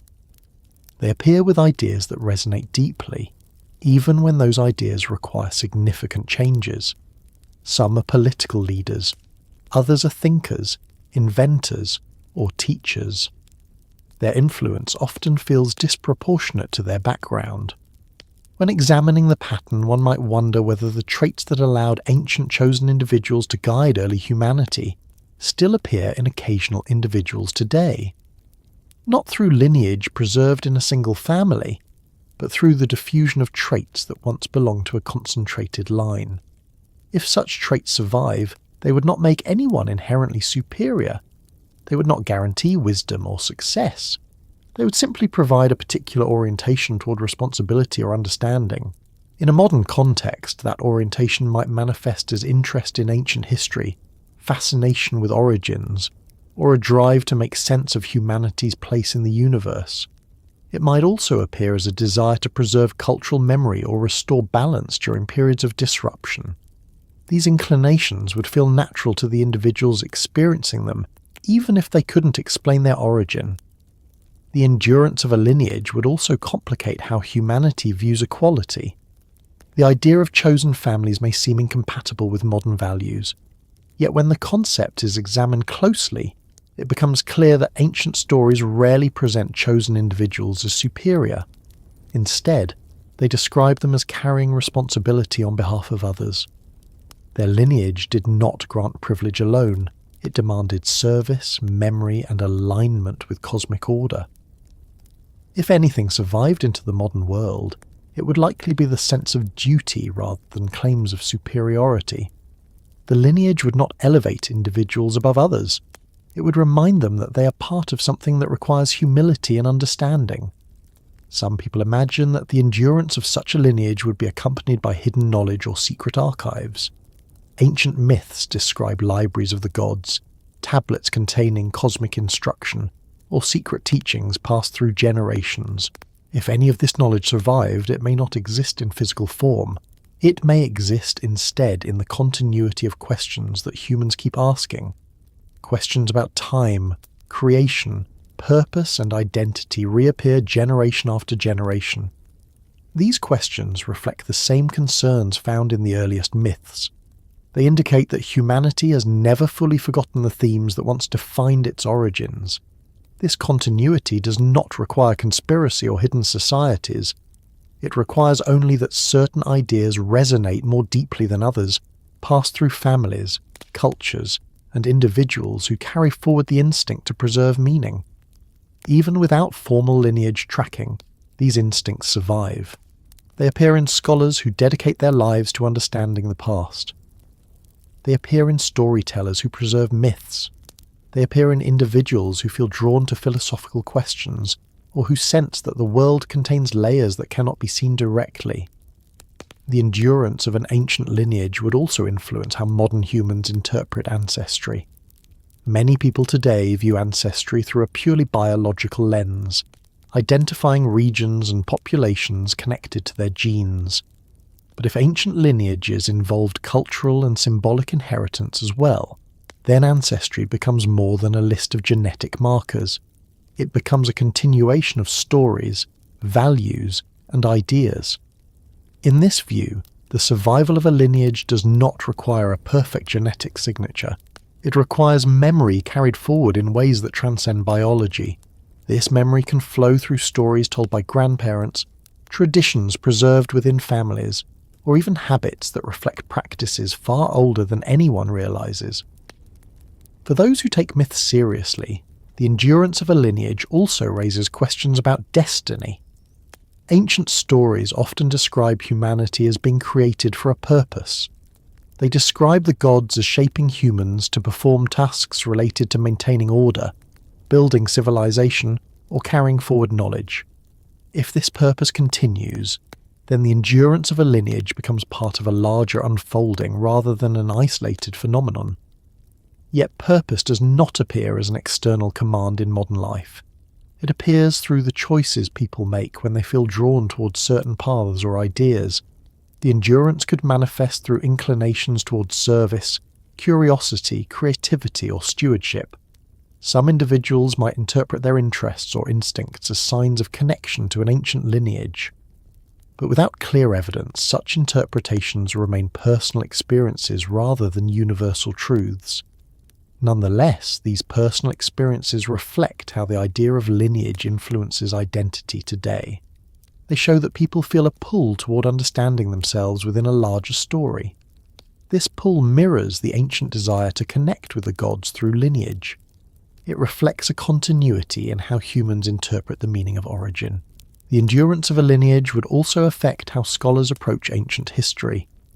Many current interpretations assume that myths exaggerate or distort historical events. But if some myths preserve memories of real interactions, then scholars might need to reconsider how they interpret early texts. The descriptions of gods teaching humans or selecting individuals for leadership would not be dismissed as metaphor. They would be examined as potential reflections of real encounters. This would not require abandoning scientific frameworks. It would require expanding them to consider possibilities that fall outside traditional explanations. Even without accepting the myths literally, the endurance of a lineage would influence how humanity approaches questions about the past. It would encourage people to look at ancient stories not only as symbolic expressions, but as windows into how early humans interpreted extraordinary experiences. These interpretations may still contain insights relevant today. They may reveal how ancestors viewed responsibility, creation, and the connection between the human world and the broader universe. In another sense, the endurance of a lineage would affect how communities interpret leadership in the present. If ancient lineages once guided civilizations, modern societies may still carry echoes of those expectations. People look for leaders who display integrity, wisdom, or vision. They expect leaders to act with responsibility and awareness of the larger picture. These expectations resemble the qualities attributed to ancient chosen individuals. Even though modern leadership functions differently, the desire for leaders who carry deeper understanding persists.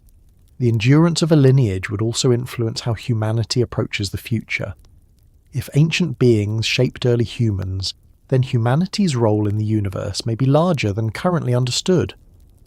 People may begin to ask whether the purpose described in myths still applies. They may wonder whether humanity continues to fulfill responsibilities set long ago. These questions would not require belief in literal intervention. They would arise naturally from the recognition that ancient stories still shape how people define meaning and identity. In a modern context, where science and spirituality often occupy separate realms, the endurance of a lineage offers a bridge. It provides a way to connect measurable evidence with ancient interpretation. It allows individuals to view themselves as part of a narrative that includes both biological inheritance and cultural memory. It offers the possibility that humanity's origins contain layers that cannot be measured, but still influence the present. Most importantly, the endurance of a lineage would suggest that the ancient connection between humans and the beings described in myths has not been severed. Even if direct contact ended long ago, the influence would remain alive in small ways. It would appear through curiosity, instinct, memory, and the search for meaning. It would shape how humans understand themselves in relation to the universe. It would suggest that humanity continues to carry a thread that leads back to a moment when the world was new, and the gods walked openly among early people. As we continue, the focus turns toward how these ideas merge with the stories humanity tells to understand the sky, the past, and the future, and why the possibility of an enduring legacy continues to hold a powerful place in the human imagination. As the story winds into the present moment, a strange quiet settles around the question that has followed humanity for so long. Even in an age defined by satellites, laboratories, and constant access to information, the idea that an ancient lineage might still move through the world remains something people return to again and again. It drifts into conversations about ancestry, mythology, science, and identity, without ever feeling out of place. It lingers in small moments when someone feels drawn to a story they've never heard before, or senses a connection to a place they have never visited. It appears in the way people describe intuition, memory, and the feeling that life is part of something older than anyone can measure. And it persists not as a loud declaration, but as a quiet presence that waits in the background of modern thought. The idea haunts humanity not because it offers certainty, but because it offers possibility. People live in a world filled with measurements, statistics, and explanations. They grow accustomed to answers delivered through data. Yet beneath all of that, there remains a desire for meaning that numbers alone cannot satisfy. The question of whether ancient beings shaped early humans, and whether any part of that influence still exists, touches something deep in the human mind. It allows individuals to imagine that their existence is connected to a purpose, even if that purpose is no longer clearly defined. It provides a way for people to view themselves not only as descendants of natural processes, but as participants in a story that reaches far into the past. This idea has survived across millennia because it fits into a space that neither science nor religion fully occupies. It doesn't require abandoning scientific thinking. It doesn't demand acceptance of literal mythology. Instead, it sits between the two, offering room for curiosity without requiring commitment. People can entertain the idea without reshaping their view of the world. They can acknowledge its appeal while recognizing its uncertainty. This flexibility makes the concept enduring. It becomes a quiet part of how humanity reflects on its origins, never dominant but never dismissed. Another reason the idea persists is that it reflects the natural human tendency to seek continuity. People want to feel connected to something that existed before them. They look for threads that link their lives to earlier generations. They search for meaning in the stories their ancestors told, hoping to find guidance or reassurance. The possibility of an ancient lineage that carries intention speaks directly to this instinct. It suggests that the past is not simply a collection of unrelated events, but a structured narrative in which humanity plays an ongoing role. Even if the details remain unclear, the idea that life might be part of something larger offers comfort. Across cultures, this desire for continuity appears in similar forms. Many societies preserve stories about origins that involve beings who shaped the world. These stories vary in detail, but they share themes of creation, instruction, and responsibility. They describe ancestors who interacted with forces beyond ordinary understanding. Even in cultures that developed independently, the pattern remains. People imagine beginnings shaped by entities wiser than themselves. They imagine knowledge passed down through chosen individuals. They imagine a time when the boundary between the human world and the larger universe was thinner than it appears today. These similarities reveal something about the human mind. When different cultures develop parallel stories without influencing each other, the repetition suggests that certain ideas resonate naturally. The notion of being connected to beings who understood more than humans did at the time reflects a desire to explain rapid developments in early civilization. It reflects the need to identify a source for abilities that seem to emerge suddenly. It reflects the instinct to attribute order to intention rather than chance. These instincts persist even in a world where scientific explanations dominate. People may not attribute creation to gods in the literal sense, but they still look for structure in the cosmos. They still search for intention in the movement of history. This desire becomes more pronounced during moments of uncertainty.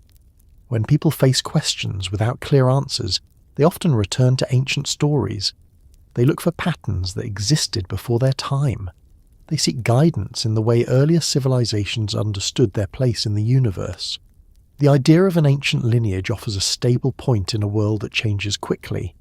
It reminds people that others before them felt similar uncertainty and sought similar understanding. Another reason the idea endures lies in the growing awareness of how incomplete the historical record is. Archaeology continues uncovering cities older than expected, tools more advanced than predicted, and structures aligned with celestial events that suggest knowledge beyond basic observation. Each discovery expands the boundaries of what researchers thought they knew. These findings don't prove anything about ancient intervention, yet they open the door to possibilities that cannot be easily dismissed. When people see how much remains unexplored, the idea of a lineage shaped by beings outside the human world becomes less far-fetched. Genetics contributes to this sense of uncertainty as well. While it offers remarkable insight into human variation and ancestry, it also reveals patterns that raise new questions. Sudden changes in cognitive development, unusual expansions of certain lineages, genetic markers that suggest interactions with unknown populations. These details don't confirm ancient myths, but they echo elements within them. And because genetics cannot answer questions about intention, people fill the gap with imagination. They consider whether early influences might still resonate, even if no direct evidence can be identified. The idea also persists because people often feel that their lives contain moments that cannot be explained purely through chance.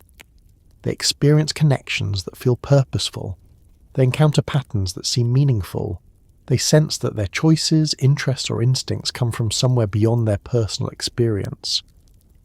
Whether these feelings reflect psychological processes or deeper truths, they contribute to the belief that something old remains within humanity. People interpret these moments as signs of memory, even if the memory is not clear. This interpretation aligns with myths, describing inherited knowledge passed through generations. Another element that keeps the idea alive is the way history reveals cycles of rise, collapse, and renewal. Civilizations build, fall, and rebuild in patterns that resemble the myths, describing early interactions between gods and humans. When people study these cycles, they sometimes feel that humanity is repeating lessons learned long ago. This sense of repetition reinforces the notion that early influences may still shape the present.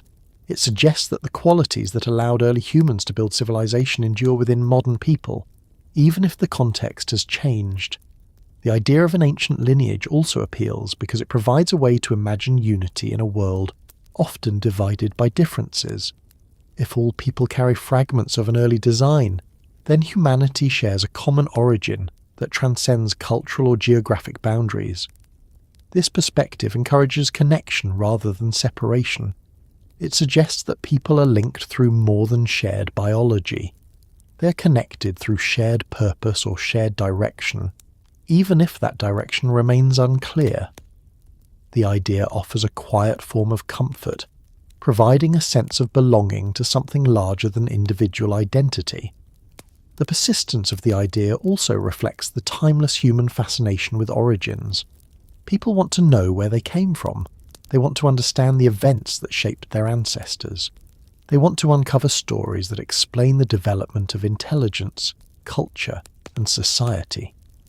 The possibility that early humans interacted with beings more advanced than themselves captures the imagination because it addresses these desires directly.